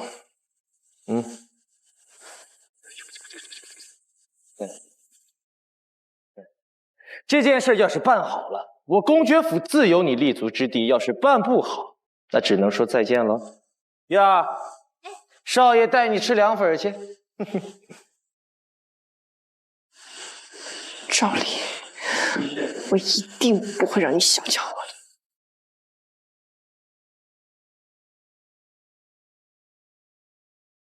儿臣拜见父皇。老大来见朕，所为何事啊？回父皇，儿臣此次前来是来举报工部侍郎赵林，还有动摇国本之举。此话怎讲？人人都知可考是我大夏世子之根本，然而这赵林肆意妄为，依仗自己岳丈是礼部尚书刘坤的关系，把自家目不识丁的家丁送去贡院科考，企图在朝堂之上达到结党营私的目的。家丁进贡院，你是说赵林操纵考试结果？这倒不至于，毕竟礼部的制度还是相对于完善和严谨的。只是儿臣对于赵林的做法非常感到不耻。你的意思，送家丁去院试就动摇国本了？一个下人怎么可能和那些寒窗苦读10年，甚至几十年的知识分子同台竞技呢？这不是寒了天下士子的心吗？如此这般，不是动摇国本是什么？朕知道了，去把吕昌叫来。宣礼部尚书吕昌求见。这倒省了宣他的麻烦了，叫他进来。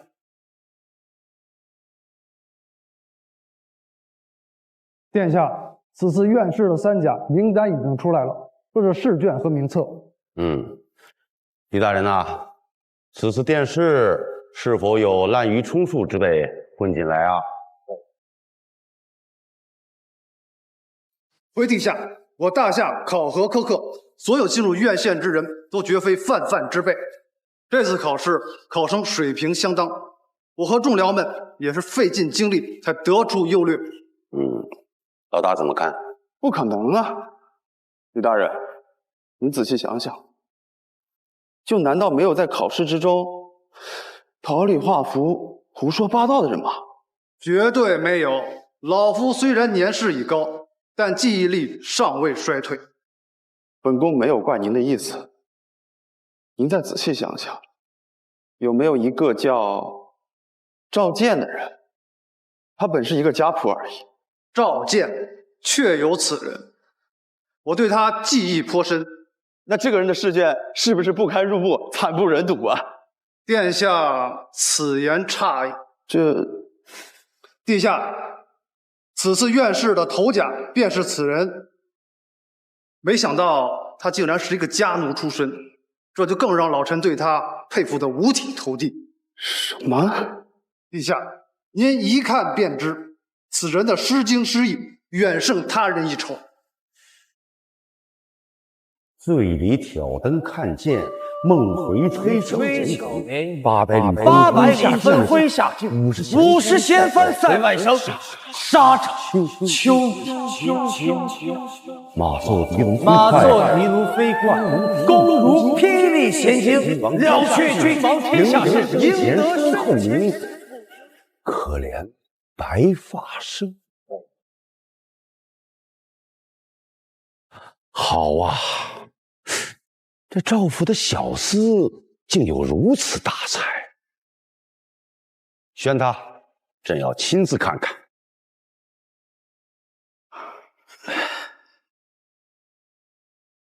草民召见参见陛下。平身。谢陛下。召见呐，此次院试那首破阵子的词是你写的？回陛下，正是草民所说。一派胡言！我早就把你的身份查得清清楚楚。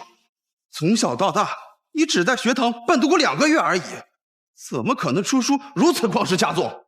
要是有人质疑你的身份，就给我狠狠地怼回去。是金子早晚都会发光。那按照殿下所言，难道平民之中就不配出现有才识之人？我没有这个意思。国应以民为本，民乃国之根。根虽然是最底层的存在，但是却可以支撑起整个参天大树。好，说得好。陛下，臣有一要事相求。李大人讲。臣年事已高，已不关乎天下士子门生，这个位置应该由我大夏新的树根来支撑。赵健，朕有意封你为官，但朕想知道你对天下王朝是如何看法？普天之下，莫非王土；率土之滨，莫非王臣。少爷真的是把一切都预料到了。好，你有没有信心接吕大人的班呢？少爷让我争取个侍郎就行，没想到竟然让我干尚书。若陛下不嫌我年少，草民愿竭尽所能。既然如此，那朕就封你为礼部尚书。赵健呐，还不赶紧拜师？谢陛下。学生见过老师。惭愧惭愧，老夫何德何能可以做你的师傅？但是礼部尚书需要你这样的青年才俊。若是没有吕大人这样的公正之人，学生恐怕这辈子都要埋没荒野了。能出来就好。父皇，儿臣有些身体不适，就先告退了。去吧。你们师徒二人想必也有很多话要说吧？也去吧。谢陛下。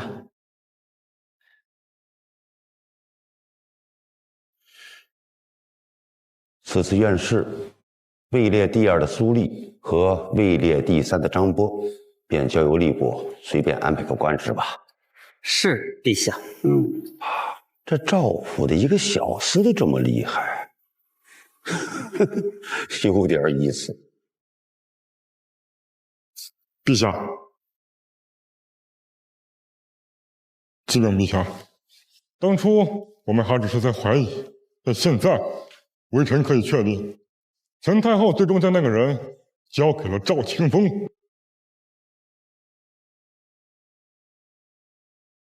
也就是说，我这个小八弟很有可能还活着。但我们调查了所有能调查的线索，却没有发现任何蛛丝马迹。即使他还活着，但若永远消失的话，对陛下也构不成任何威胁。废物！一个大活人，20年了都查不到吗？白夜，我绝对不允许有潜在的威胁存在。陛下息怒，或许是我们调查的方向出了问题。什么问题？我们都想着赵清风会把这个人藏得很远很深，可是我们会不会把这个问题想得太复杂了？最危险的地方，也是最安全的，莫非他把小八弟一直带在身边？那他是谁呢？公爵府里和小八弟年龄相仿的家丁仆从都查了吗？启禀陛下，公爵府内能和那个人的年纪相仿的，恐怕只有赵林了。赵林？不可能啊！赵清风的妻子那年死于难产，我是知道的呀。最后他儿子活了下来。陈太后最近行踪如何？和公爵府有没有私下的走动？陈太后最近深居简出，别说是公爵府走动了，就是其他人也是很少见的。朕最近总是有一种危机感呢。陛下多虑了，大夏如今已是太平盛世，民强国富，陛下又何必自虑？就是因为过得太舒坦太好了，朕总感觉都不真实你。八弟，你到底在哪儿呢？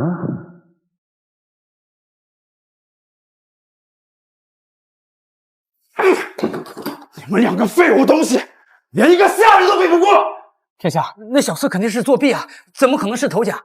您再去找陛下解释解释啊！是啊，殿下，虽然不知道赵天是怎么做的，但肯定是赵林搞的鬼。父王看到那个小厮写的文章之后，龙心大悦。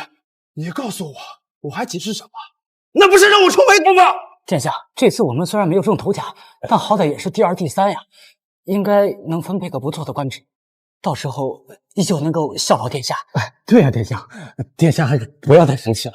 你们两个的官职是吏部来分配的，吏部尚书是赵林的院长，会给你们俩分配什么官职吗？你觉得？殿下，您可一定要帮帮我们呀！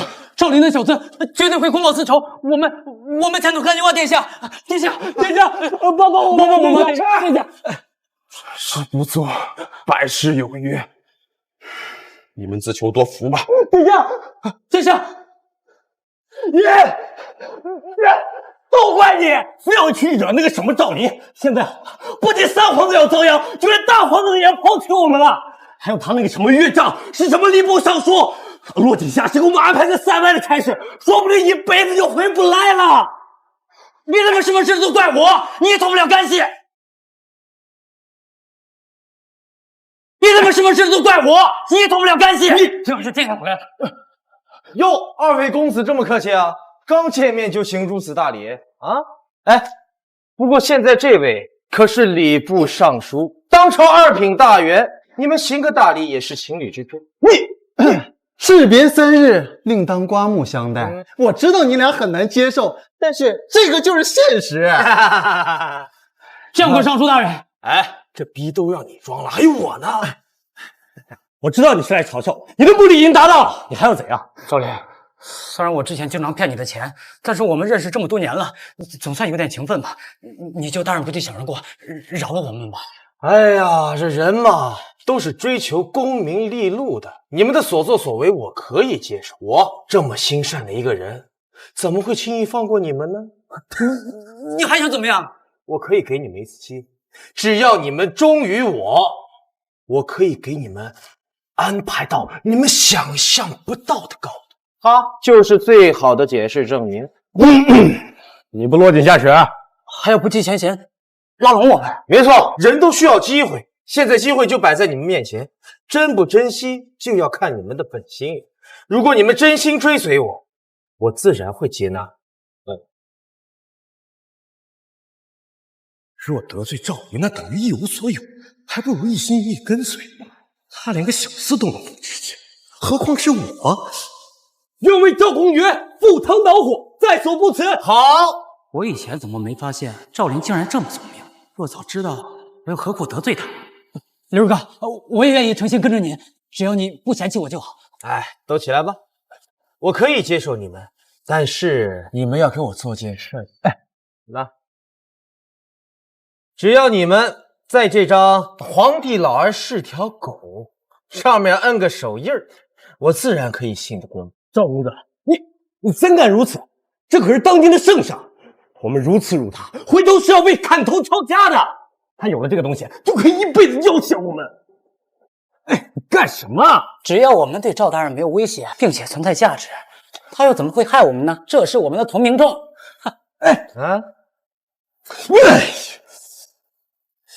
好，福禄张波，张波，你这个人喜欢算计，又喜欢钱财，我可以把你安排到户部，但是鉴于你是个举人的身份，就只能当个户部郎中。但是不出1个月，我就会把你提到户部侍郎，甚至更高的位置。我是户部郎中了。4品大员。多谢爵爷。你有翰林学士之位，又是会试第2，哎，刑部有个侍郎，你愿意吗？我愿意。连调3级，这连吏部尚书都做不到吧？有钱能使鬼推磨，再加上关系，这不是很简单吗？多谢爵爷，以后我苏丽生是你的人，死是你的鬼。我也是。狗皇帝敢害我父亲，就接受我的怒火吧。少爷，现在大夏中书6部只剩兵部没有咱们的人了，该怎么样安排好呢？哎呀，这兵部乃中书6部之首，想要随便混进去，容易引起人的注意。这随随便便安插个角色，也很难是个高官。哎，所以最好的办法就是和兵部尚书白羽搞好关系。可是这个白羽跟皇上一样，是讨厌结党营私的人。如果咱们贸然去搞好关系，势必会被拒之门外。这事我就交给刘诗诗了，看他怎么做。他能行吗？这压力越大，动力越大，你懂个屁！这果然环境会使人成长。哎呦，你这才当上尚书几天，就给老子摆架子，装深沉，别混了！哎呀，少爷，我这不是为了进入角色吗？这不是白大小姐吗？刘小姐应该是赵夫人才对。相逢即是缘，不如我们一起逛逛。没兴趣。赵林赵大人是个有学识的大才之人，希望你以后能好好珍惜他，好好爱护自己的羽毛吧。白羽女儿在这儿，拿下她。既然你们知道我父亲是谁，就请你们不要过来。若是让我父亲知道，定将你们千刀万剐。小妞，你老子仗着兵部尚书，清扫了我山寨100来号弟兄，此仇我不报不可。杀了他，给死去的兄弟们报仇！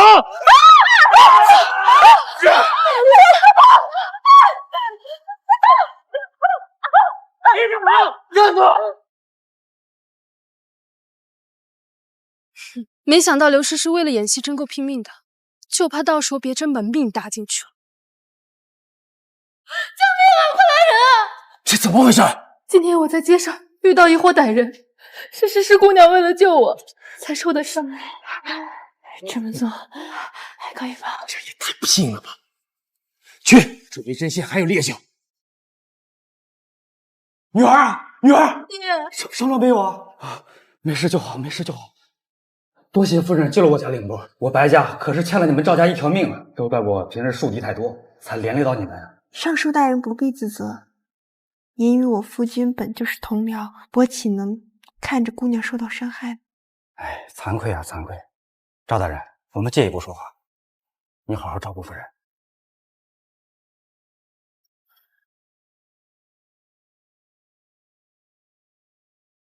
姐姐，对不起，因为醉香楼的事情，我一直对你有偏见。这都要怪我，怪我有眼无珠，未曾看出我夫君是一个堂堂正正、顶天立地的大男人。还好你们没有错过，最终和赵大人走到了一起。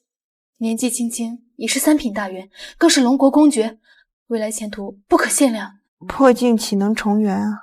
可是刚刚你受伤的时候，我明明看到赵大人很担心你，又很温柔。对，很温柔。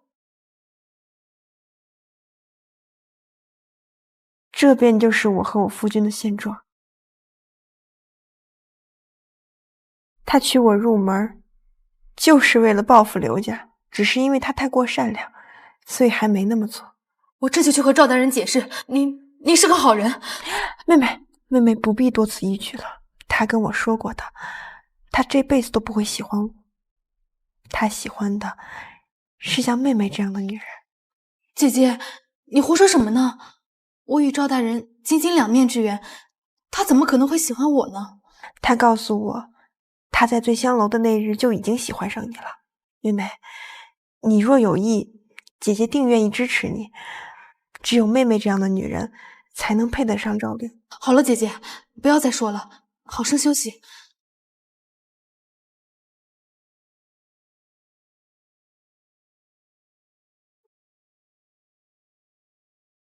难道赵灵真的喜欢我吗？我和他真的可以？倒是越来越有意思。赵大人说什么？哦，没什么，没什么，一时走神。尚书大人勿怪，勿怪。完了，难道凌波喜欢赵大人？但也无所谓，如此优秀的男人，3妻4妾也很正常。欲大不中留啊！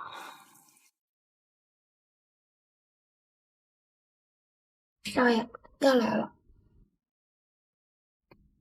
先下去吧。只是让白羽欠了个人情，还不足以达到控制他的目的。你必须拿下白凌波。你都做到这种程度了，我要是再拿不下他，也太辜负你。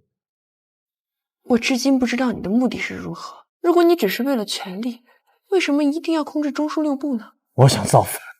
谋害我爹的就是那个狗皇帝，他夺走我的亲人，我就要拿走他的一切。谋权篡位，那会成为千古罪人的，你会被世人唾弃。谋权篡位，千古罪。自古以来，哪个朝代更迭不是谋权篡位导致的？再者说，这个事还未结束。有句话叫做“船到桥头自然直”。可你就算是控制了中枢6部，赵弘大儿子赵琴、二儿子赵岩都不是泛泛之辈，一个是护城卫统领，一个是镇北大元帅，皆手握重大兵权。我明白，你是想说我能扳倒朝堂上的大臣，却扳不倒皇帝这2个儿子，对吗？他们和三皇子可不一样，就算是你手握他们的把柄，皇帝老儿也会维护他们的。真没想到啊，你还能看到这一点，真是让人欣慰啊！看来你对我还是有点作用。皇帝老儿护犊子这个事我是见识到了，但即便这样，我还有法子。什么法子？让他们2兄弟斗起来。有事启奏，无事退朝。启禀陛下，微臣要参造侍郎一本。哦，朕还是第一次听说这上司参奏下属的，新鲜。行啊，趁着大伙都在，朕准你说道。近期朝廷来了许多新人，而这些新人个个都位列大夏中枢核心，并且十分年轻。这自古后浪推前浪，这朝堂之中有新鲜血脉，不是很正常的事吗？是，朝气蓬勃的朝廷没错，而位列中书的各位大臣，却都是与赵林有关之人。吏部尚书大人就不说了，赵林岳父；礼部尚书大人赵建，户部郎中张波，刑部侍郎苏厉，都是与之有瓜葛之人。结党营私之心太明显，请陛下明鉴。要是说有关系就是结党营私的话，那诸位或多或少都有些牵连，于大人只参我一个人，恐怕不妥吧？这些所谓的新鲜血脉，在中书毫无建树，却都位列高官，用了什么手段？赵大人你自己清楚。陛下，微臣有事启奏。说，这是微臣苦心研发的税法新政，非常适用于大夏国情，请陛下过目。呈上来。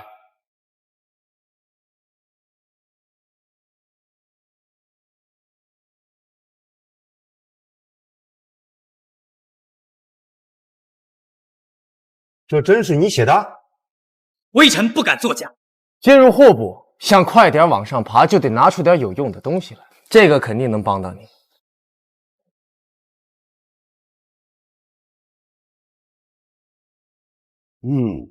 好，税法体系写的真好啊，这正是我大夏财政所需之物啊。系统化这几个字，虽然朕闻所未闻，但却令朕耳目一新。多谢陛下肯定，微臣觉得可以推行此政。好，朕准了，就由你来执行。哦，对了，这郎中一职有点委屈你了，即日起你就是户部侍郎。多谢陛下。陛下，微臣虽刚进刑部不久，但也略有感悟，所以写了些东西。呈上来。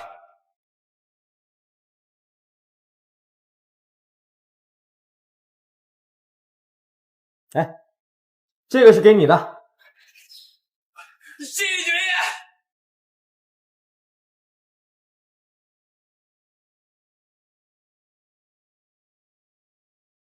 父王，你怎么了？你给父皇看了什么东西，让陛下如此的伤心难过？来人呐，带下去，听候处置。慢，朕哪里是伤心呢？朕是喜极而泣呀！朕因为又看到了国家律法之希望啊！这部律法6点所书，正是我大夏律法之所向之处啊！律法一事自古就是个难题，迄今为止，正是朕看到的最全面、最严谨的律法典章了。谢陛下。今日这2股朝廷的心血，令朕刮目相看啊！真心甚慰，真心甚慰呀！于大人，你不是说这2股心血毫无建树吗？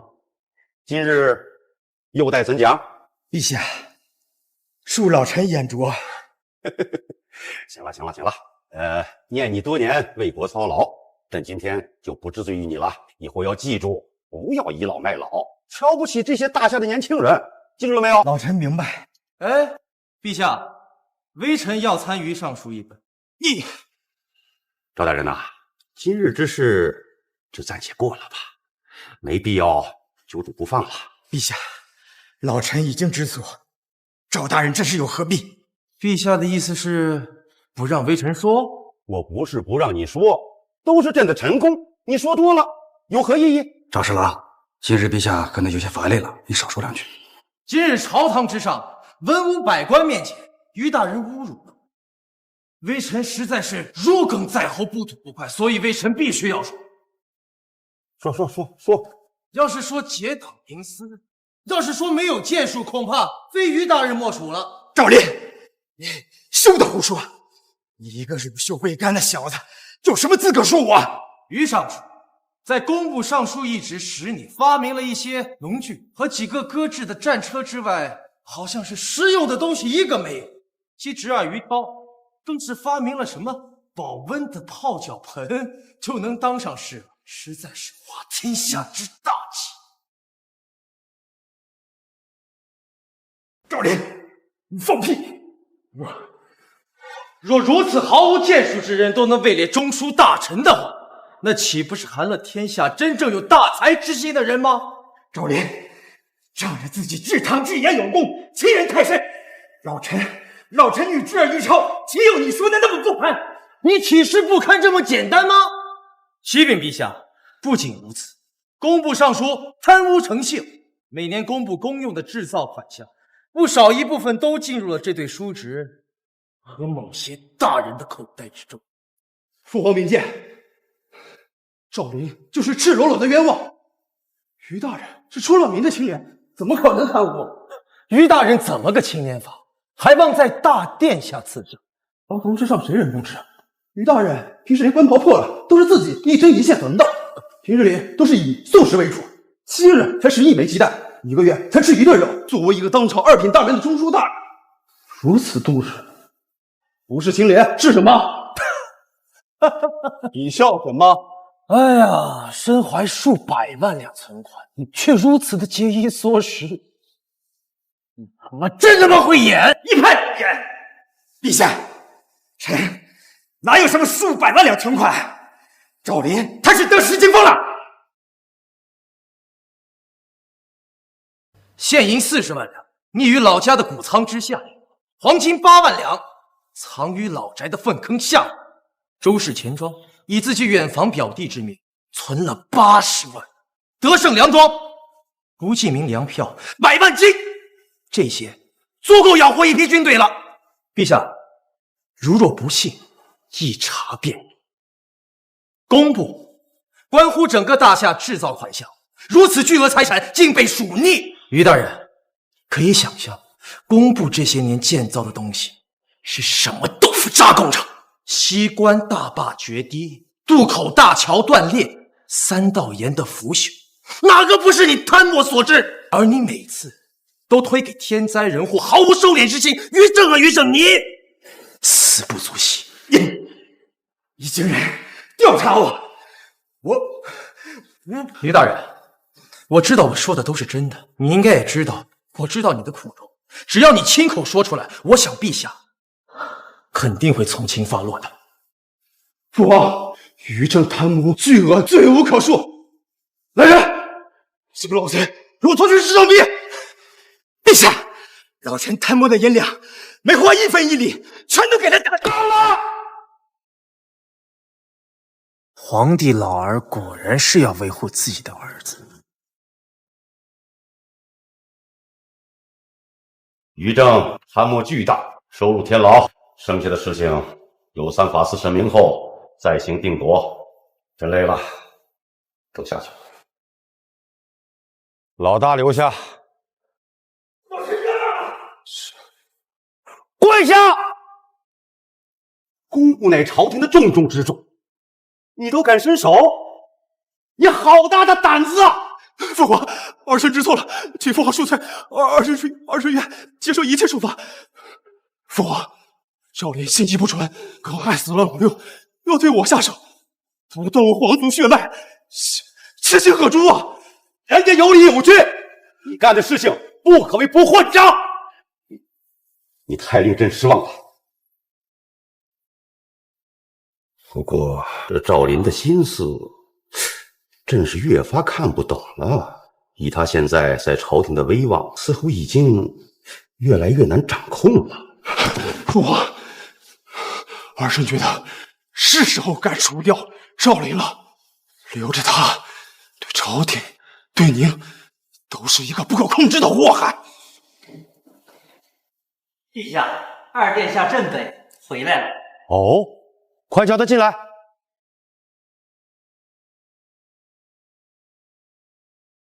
儿臣参见父皇。不必拘礼，起来。父皇，此次镇北，儿臣成功击退北蛮，并令其退兵3000里。此乃敌军降书，请父王过目。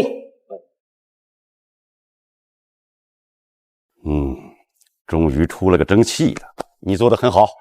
父皇言重，能为父皇分忧，是儿臣的职责。赵言听奉。即日起，朕立你为太子，未来储君。谢父皇。老大呀，还不见过太子？大位在。赵启，见过太子殿下。大哥，是亲兄弟，这也没有什么外人，何必生这么大的火？我知道有的人心中不满，但我要告诉你们，只有兄弟齐心，在这个世上就无人可以撼动我皇家的地位。说的是。凭什么他可以当太子？就因为他有推背之功吗？大夏兵强马壮，老二只不过过去就走了一个过程，就封他为太子。为什么？你怎么来了？很生气对吗？这醉香楼可是我公爵府的产业，我为什么不能来？就算是你的产业，我堂堂大夏皇子，赶紧给我滚蛋！不想看到你。堂堂一个大夏的皇子，在这借酒消愁，和一个臣子置气，真是让人可笑啊！是不是我杀了你呀？杀了我？杀了我有用吗？现在赵岩才是大夏的储君，而你一个刚犯错的皇子，又要杀我这个中书大臣，下场你应该知道吧？你到底想怎样？我想帮你。怎么帮？帮你解决了他。赵林，你好大的胆子啊！竟敢谋害太子！咱俩就别这么虚伪了。如今赵岩已经被册封为储君，而你呢，已经没有机会了。要是他不死，你可就真没一点机会。哎呀，你住口！我们兄弟之间不需要你来挑拨。就算他当上太子，我也是他大哥啊！日后我们兄弟之间竟能相敬如宾，共治天下呀！相敬如宾，还真是让人可笑啊！你可是堂堂的护城卫统领，有禁军3万，护城军2万。虽然这兵马不多，但都是精兵强将，又是京城核心部队。要是赵岩登上了天子，你这个身为大哥的护城卫统领，还能坐稳吗？我听皇帝身体一直不好，听说一直用续命的法子活着，说不定哪天就没了。城外300里有20万驻北军正在集结，说是班师回朝，但说不定在密谋着其他的什么事。说不定就是在这关键的时刻，把我护城卫给端了。可恶啊！可恶啊！你很清楚，但就是不愿意承认。住口！再多说一句，我管你什么中书大臣，立马派兵拼了你公爵府！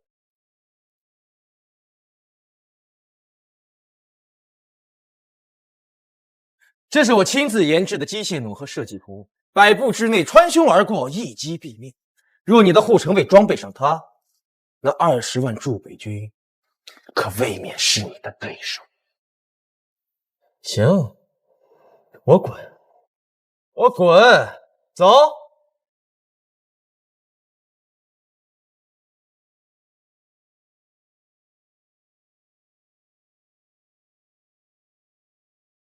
虽然我不知道赵林现在是什么心思，但是这个东西要是装备在军中，日后定是有备无患。二弟，皇位只能是我的。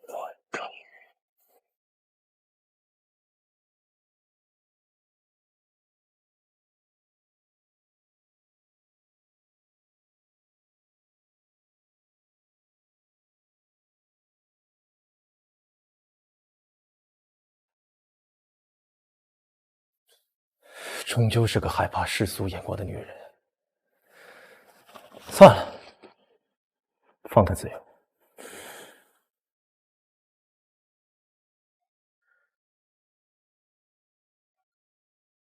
还想逃出我的魔爪？休想！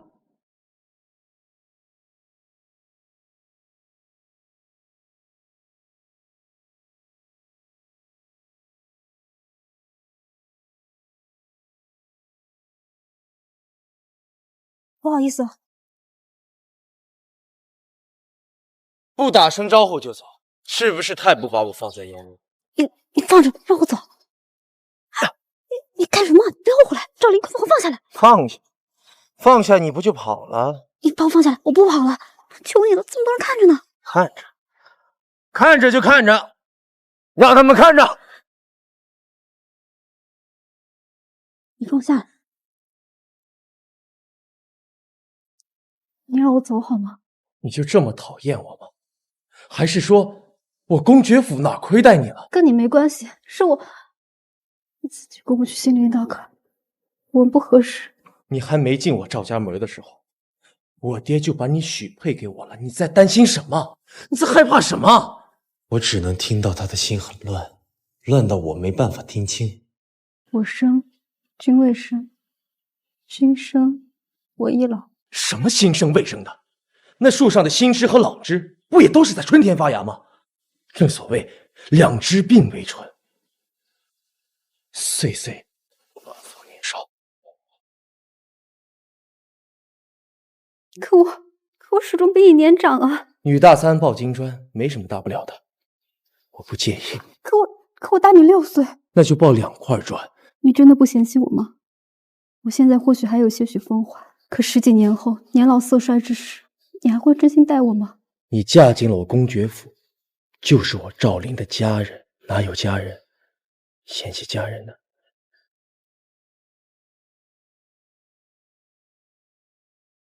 你去把关荣找回来了？没错，找回来了。你为什么要把时间浪费在不重要的女人身上？他对公爵府，对你来说已经完全没有作用。别说了，这突然这么现实起来，我都有点不习惯。是你教我如此的。行，根据你提供的线索，我手上已经有了兵部尚书白羽很多把柄，现在只要你能迎娶他的女儿，兵部就能牢牢掌握在你的手中。白凌波嘛，这姑娘似乎好像对我有点意思，拿下她问题不大。女性都是慕强的，就像当初的你，在人们眼中只是个傻子的时候，就没人肯高看你一眼。而你，虽然现在风头正盛，但却比刚刚镇北成功又被封为太子的二皇子相比，还是差了不少。太子，他对白凌波也有意思吗？太子虽然身兼镇北元帅一职，但其主要的兵力都在漠北，而大皇子赵秦手下的兵丁却全是京城周边的精锐。太子想要从内制衡大皇子，那么兵部尚书白羽就是他不得不拿下的目标。原来如此啊！不过这公平竞争有意思。少爷，刚才陛下已经让礼部写下聘书，说让太子殿下迎娶白姑娘为太子妃，现在已经在送聘书的路上了。知道了，这太子挺心急嘛，那我也不能闲着了，下去吧。有了此书，你便可以孑然一身，好好的追求白姑娘。你这突然让我有点对不起你了。是我先对不起你的。您放心，等我替父报仇之后，肯定还你个名分。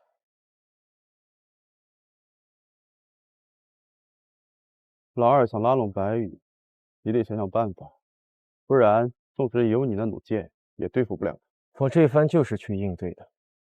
虽然我不知道你这么做的目的是什么，但我若登上皇位，便封你为辅佐大臣，三公之首，中书六部任你驱使。那就多谢太子殿下了。好自为之。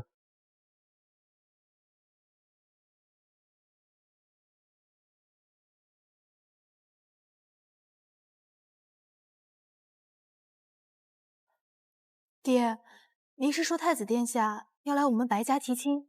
这消息十有八九都错不了。哎，女儿啊，太子殿下赵衍，当今的储君，更是镇北大元帅，你这一次一定要好好珍惜机会啊！可我如何配得上太子殿下？女儿，你可不要妄自菲薄。太子殿下能看得上你，那必然是有看得上你的理由。太子殿下能看得上我，恐怕是因为您是中书军机大臣的原因吧？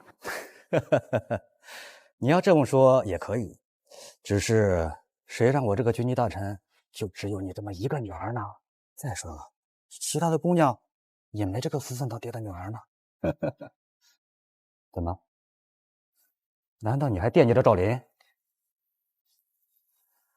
他很优秀，我承认，但是跟太子殿下相比，他还是差太远了。更何况他还有妻室。是太子殿下。微臣参见。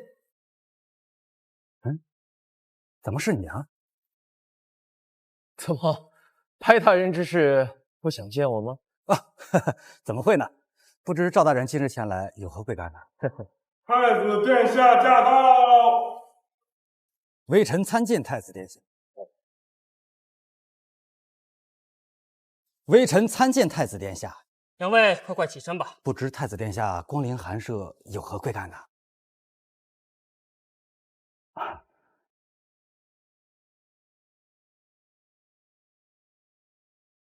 白大人，本宫今日前来，肯定是要……白大人，赵林这次前来是向凌波提亲的。凌波，嫁给我。赵林，你胡说什么？你已经有了正妻，我白羽的女儿可不会去做小啊！我和刘诗诗已经和离，这是和离书，在户部已经登记。凌波嫁给我，做大了。你就是那个发明了京盐京糖的工部侍郎赵岩。不好意思啊，现在是工部尚书。工部尚书，那见了本宫为何不跪？腿脚不便，不想下。大胆！太子殿下是君，而你是臣，管你有什么理由，都要下跪。我不跪了，那又如何？你见君不跪，分明有谋逆之心。我现在就杀了你！动手试试！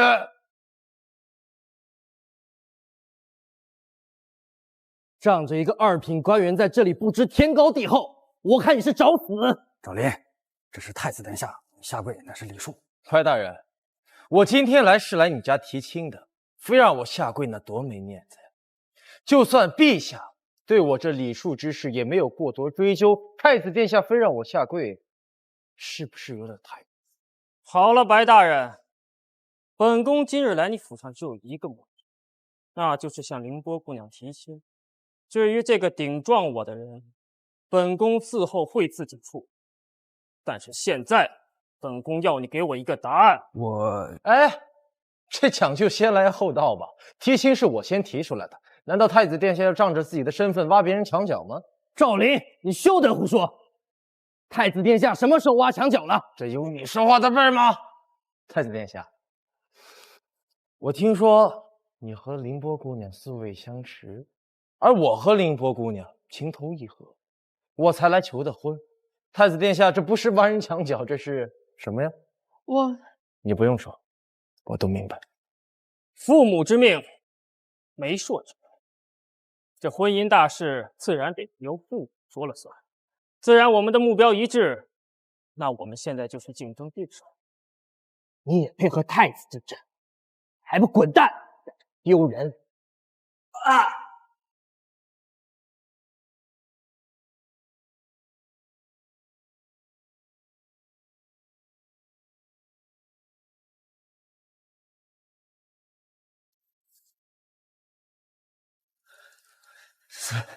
死了！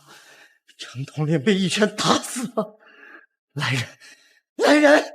你竟然敢杀本宫的人！一个小小的五品童武，敢以下犯上，他该死！你既然有如此武力，也确实有几分狂傲的资本。那正好啊，今天我们就来一场武斗，谁赢了，谁就迎娶白羽。好啊，那我也想领教领教这镇北元帅有几斤几两。二位请住手！二位一个身为工部尚书，一个乃是当今储君，岂能为了一个女人大打出手？即便那个女人是我自己也不行。是二位，没必要如此啊。况且，我白凌波不是一件货物，任人争抢。若如此，我宁愿谁也不嫁。二位请回吧。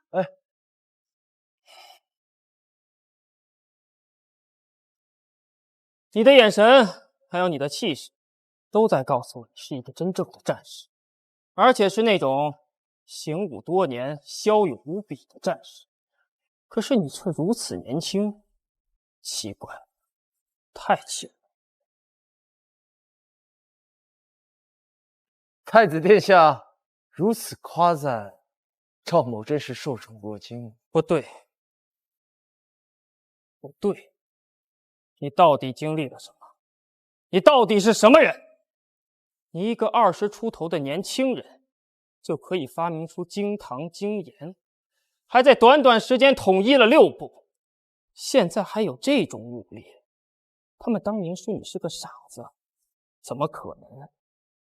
难道这些年你一直穿着人皮面具吗？太子殿下说什么，赵某听不懂。这镇北元帅果然不是泛泛之辈，既然能看出我前世的经历，看来得抓紧时间做事了。听说有些人可以拥有2世的记忆，他们相貌年轻，但是他们却已经是2世为人，不可以貌而论之。不过这种事情又怎么可能呢？今日确实是本宫慢了半拍，理应是赵大人优先。本宫告退了。太子殿下，殿下，殿下！赵大人，你这也太……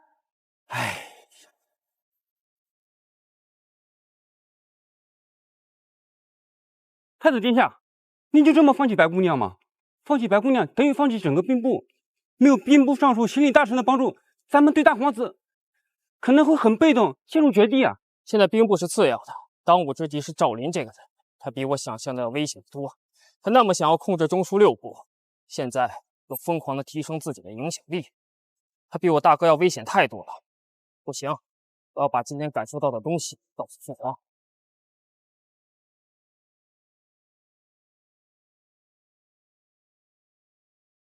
白大人，既然太子殿下已经走了，那我和凌波这婚事，白大人能否成全？我就这么一个女儿，向来娇生惯养，我可不想左右她的婚姻大事，一切由她自己决定吧。凌波，我知道一个很美的地方，可愿同去？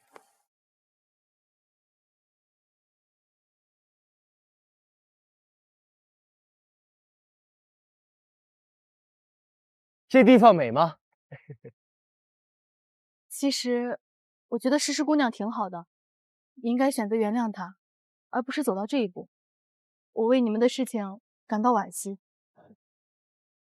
我也这么觉得，她确实挺好的，我也是接触后才发现。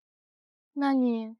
但毕竟隔阂在前，这次和离，或许是破而后立的契机。你是说，你们会和好吗？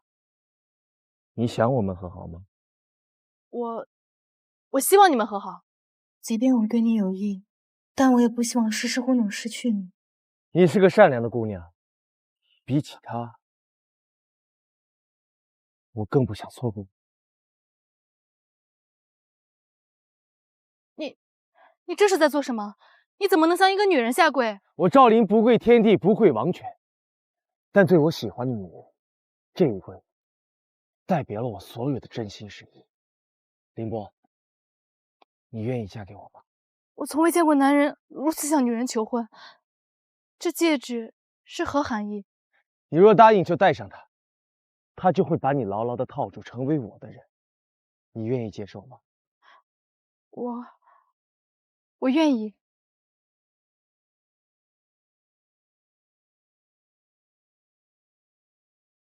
哎，凌波，你这是？执子之手，与子偕老。问君敢与我相连？连就连，我和你相约100年，谁若97岁死，奈何桥上等3年。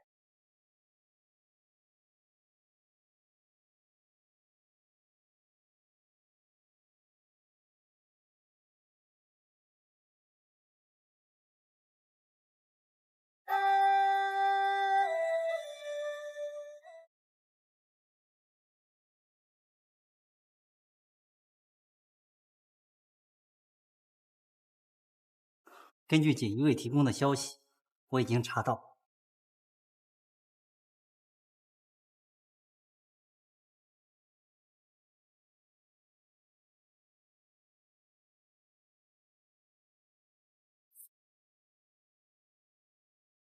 朕的八弟，果然是他。父皇，作为太子，又是镇北将军，如此慌张，成何体统啊？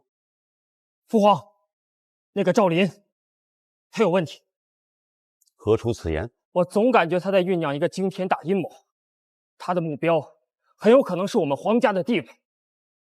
他一个20出头的年轻人，短短时间就控制了中书6部，假以时日，肯定没有人能治得了。自古大才之人独揽大权是个坏事，但同时也是好事，因为只有这样，他们才能发挥出对国家最大的作用。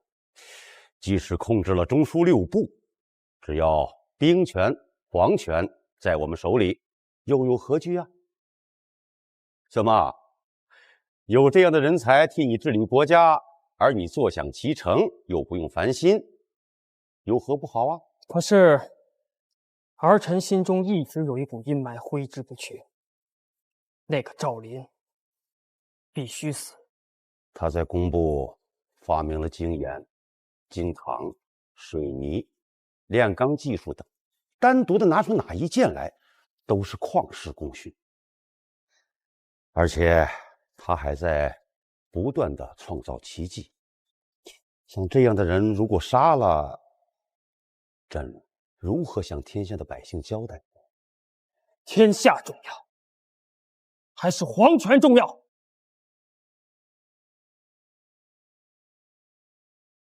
那你想如何做？我要一统兵权。连你大哥的护城军在里边吗？我既已是太子，大哥理应让出兵权，随便找个封地当个王爷就好了。你是不是想借着除掉赵林而谋取一统？随您怎么想。您若不肯，即日起我便以清除乱党之名，将镇北军调至京城。混账东西！我刚立你为太子，你就如此刺激你的大哥。倘若镇北军进城，大哥必然夺心。父皇，儿臣既是当朝太子，也是一国元帅，我势必统一天下，清除一切障碍。我这么做，也是为了救大哥，更是为了救我们皇家。好，有魄力。朕心甚慰。以后你想做什么就做什么吧，只要不害大哥。我不想看到你们兄弟兵戎相见。你们都已经长大了，有些事情也不是朕能控制得住的。父皇叮嘱，臣谨记。白夜何在？微臣叩见陛下，太子殿下。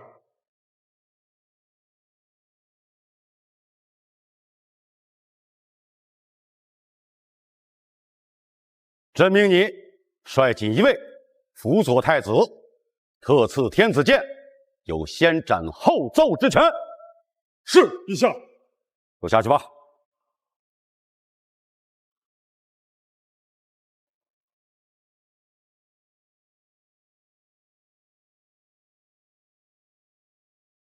山雨欲来风满楼啊！太子殿下英明神武，颇有您当年之风。交给他，一切都会风调雨顺的。去请太后，就说朕有事找他。太后礼佛闭关7日，明日便可出关。有些事情是该说清。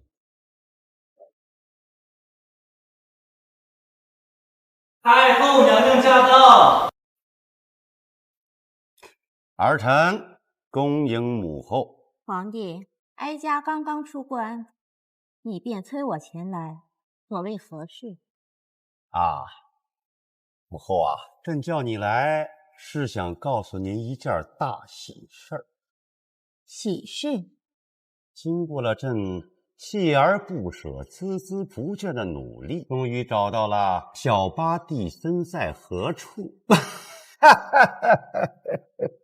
您是不是很想他呀？你已经是天子了，你还想怎样？留下你这唯一的弟弟，不行吗？这赵清风确实有些手段。那年他妻子难产，实际是母子双亡，他用儿子替换了小八弟，一直养在身边。赵林是也不是？果然是他。哦，其实朕真的不希望是他，他可是个大才大侠，百姓离不开他呢。是，你的八弟就是他，但他不知道自己的身份，唯一知道他身份的只有2个人，一个是赵清风，但他已经死了，另一个就是我。母后，这是何苦啊？这些年我被你豢养在皇宫之中，不见天日，这样的日子我早就过够了。我现在愿意用我一命换他一命，只要我死了，就没有人知道他的身份。不管你对他做什么，只要你留你八弟这一条命就足矣。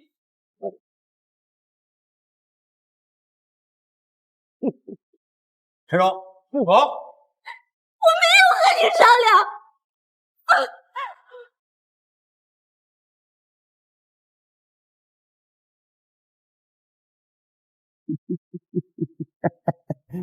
母后，你这是何苦呢？你留我性命又能如何？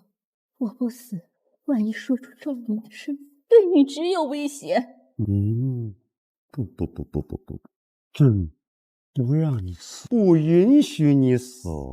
朕要让你看着你的儿子，我一刀是怎么活剐了的。谁叫你当年拒绝了我不说，还从了我那个混账父亲，本来是属于我的。混账！这个孽种，我耿耿于怀了20多年了。试问，我能轻易放过他吗？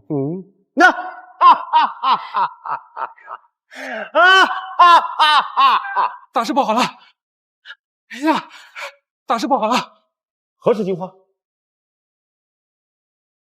你们看，这个位置地处黄河。太子驾到！参见大哥。太子真是折煞我了，要行礼也应该是我行礼才对，怎么反过来了？我虽然是太子，不过我依然敬重你是我的大哥。我们兄弟之间就别说这些虚伪的东西。今日来我这儿有什么事情？大夏12州的幽州，地处西南，风景优美，物质丰富。大哥还行。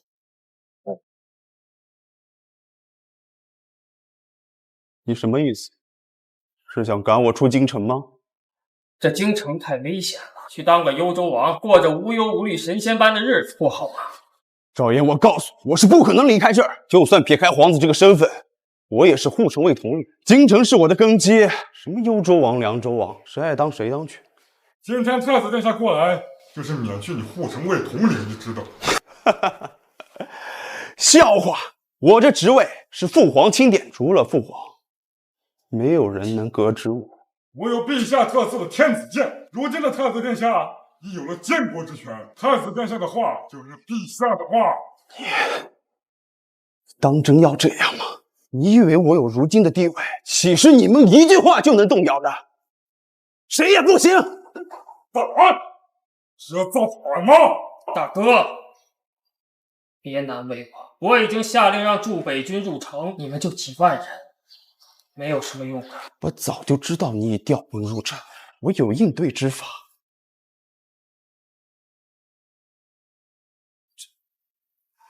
大哥说的不会是这个吧？你怎么会有？在你的护城卫里安排一些细作还是十分容易，而且你们又在大肆制造这种特制弓弩，我岂能不知道？虽说有些复杂，不过不好意思，我还是仿制出了一批。现在我们双方的武器装备应该算是势均力敌了。当真要赶我走？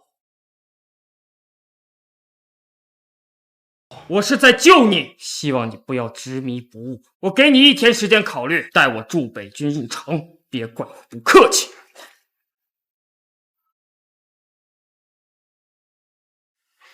难道当成我输了？统领，我们现在该怎么办？我不能输，我要去见赵林，他应该有办法。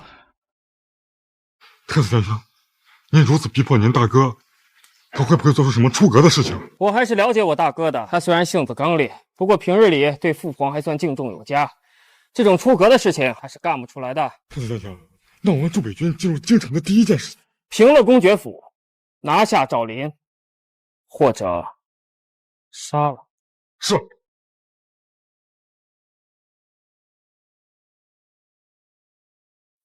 赵公爵，太子逼着我离开了，该怎么办？唉，我这也是泥菩萨过河，自身难保了。此话怎讲？这个龙威出现的太子殿下调兵入城，第一个想要除掉的人应该是我。你想啊，我一个控制着中书6部的老鸟，对他这个在北漠待了几年才回到京城的太子来说，有多大的威胁？远在你这个亲大哥之上。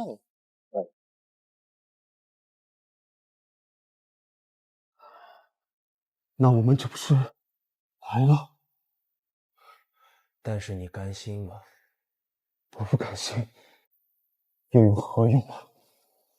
我有一个法子，想知道吗？什么办法？比谁？你进军护城卫，皆在京城之内，3个时辰就可以封锁京城。依靠城墙的防御以及城内的资源，就算他20万驻北军，又有何惧？在这期间，你挟天子令诸侯，让皇帝老儿传书12个州，就说太子要谋反，请求支援，不出1个月，里应外合。你那太子兄弟又有何惧之？哎，还有一个法子，就是你直接结果了，栽赃给太子，然后自己当皇帝。赵林，你住口！老子在说什么？我是皇子啊，我是父皇的长子，我岂能那样对待我父王？你他妈才住口！你还好意思说你是长子？那为什么你不是太子，而赵岩是？称王在后，往往就在一念之间。皇帝老儿他怎么当上的皇帝？逼宫、谋权、篡位，这20年又有谁提过一句？又有谁能动摇他的皇帝之位？而你呢？胆小懦弱，小肚鸡肠，储君之位没有传给你，我看也是情理之中吧。还大言不惭地说让我做你的辅政大臣，我呸！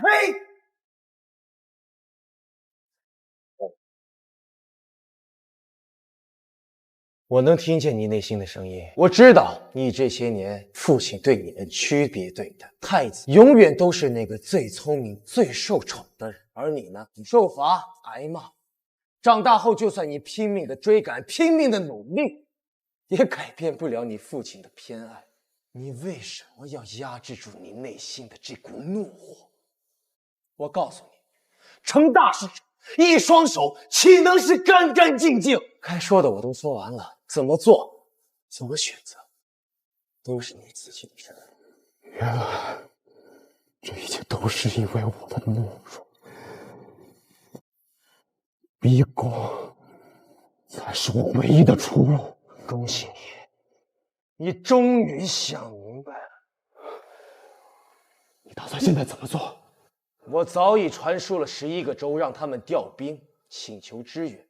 只要江川圣旨，传国玉玺很难防治吗？再说了，我控制了中书6，有几个中书大人的联名同书，这个还骗不了他。难道你早就预料到我会听你的？你的一切都是你自己的选择，做事去吧，留给你的时间可真不多了。等一会儿看一看，快接我来！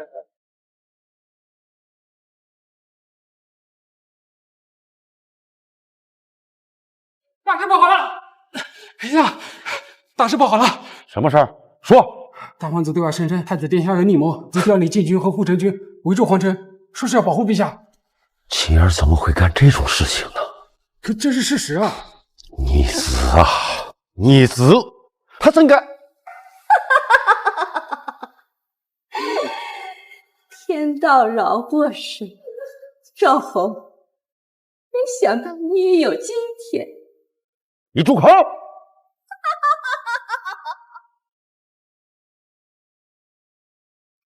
父皇，儿臣救驾来时，还望父皇恕罪。逆子！朕什么时候让你救驾了？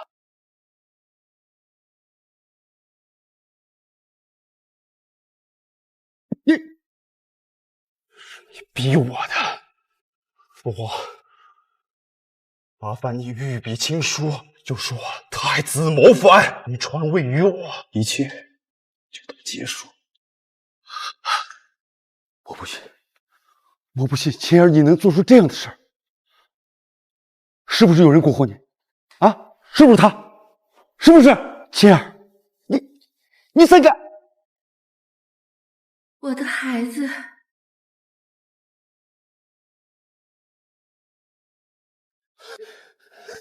娘娘，你快走啊！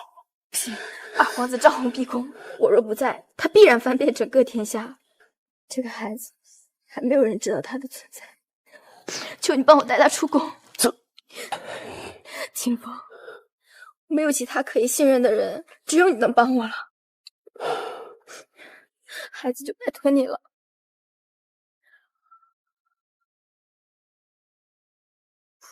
你一定要藏好他，这是平安月，会保他一辈子平平安安。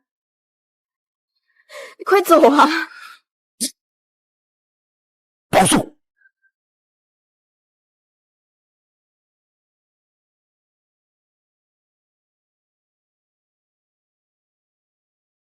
秦儿，回头吧，没必要走到这一步啊。回不去了，那你就动手吧。你别让我不敢动手！我下不去手，你下不去手，我来。狗皇帝，去死！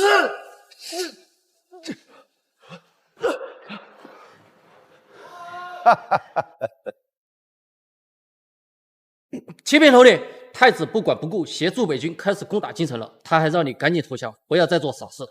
投降？不可能！二弟，就让我们在战场上一决高下吧。走！切，你可千万不能犯糊涂啊！我知你有宗师之力，可天外有天，你的功力尚在我之下，凭你还伤不到陛下。皇帝，求你们不要伤害他。娘，让开！你叫我什么？我都知道了，这一切的一切我都知道了。这些年我不在你身边，委屈你了。杀了我的生父先帝赵秦，又害死我的养父赵金峰，必须得死。贾政乃大内第一高手，天下无人能及，就凭你。陛下，您是让奴才直接取了他的性命，还是先断了他的经脉，将他打成废物？他害得我父子反目，兄弟相残，拿下他，让他死无葬身之地。是，陛下。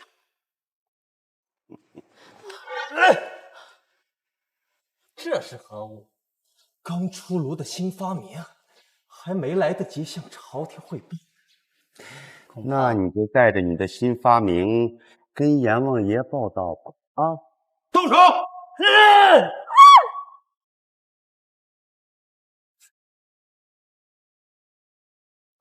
哎呀，阿爹，都是朕的错啊！朕千不该万不该，朕实在你死了！大周一宝突然对这个时代没什么追求。灵儿，赵弘一死，娘可以为你证明，你才是正统顺位继承人。娘，皇帝我没兴趣当。这个时代，不管是太子还是赵秦，都比我好使。太子赵岩勇敢、果断、见识远。那个赵秦嘛，虽然有些不足的时候，但是他善良，最后面对自己的至亲也没能动手。若这次他们兄弟在兵刃之间能够明白一些道理，化干戈为玉帛，我相信大夏肯定会更进一步。那你呢？你……我早就求救各州郡，派兵阻止这场帝王之争。我相信很快就会结束了。我听说南海有个小岛，物质丰富，人迹罕至，远离纷争。我想和我一家人到那儿去。娘，你愿意和我一起吗？娘和你一起。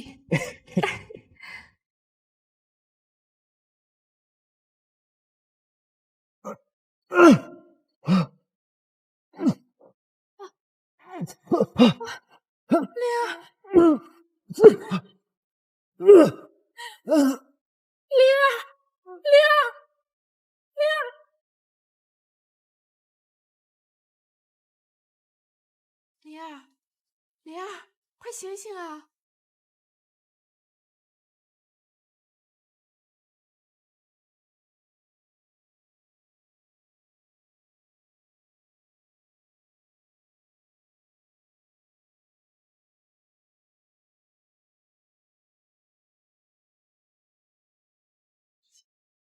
哎，老赵。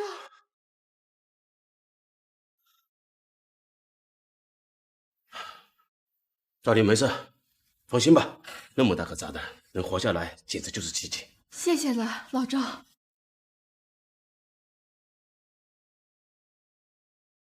我回来了。我们的大英雄，你终于醒了吗？你可让我们诗诗担心了好久呢。我回来了。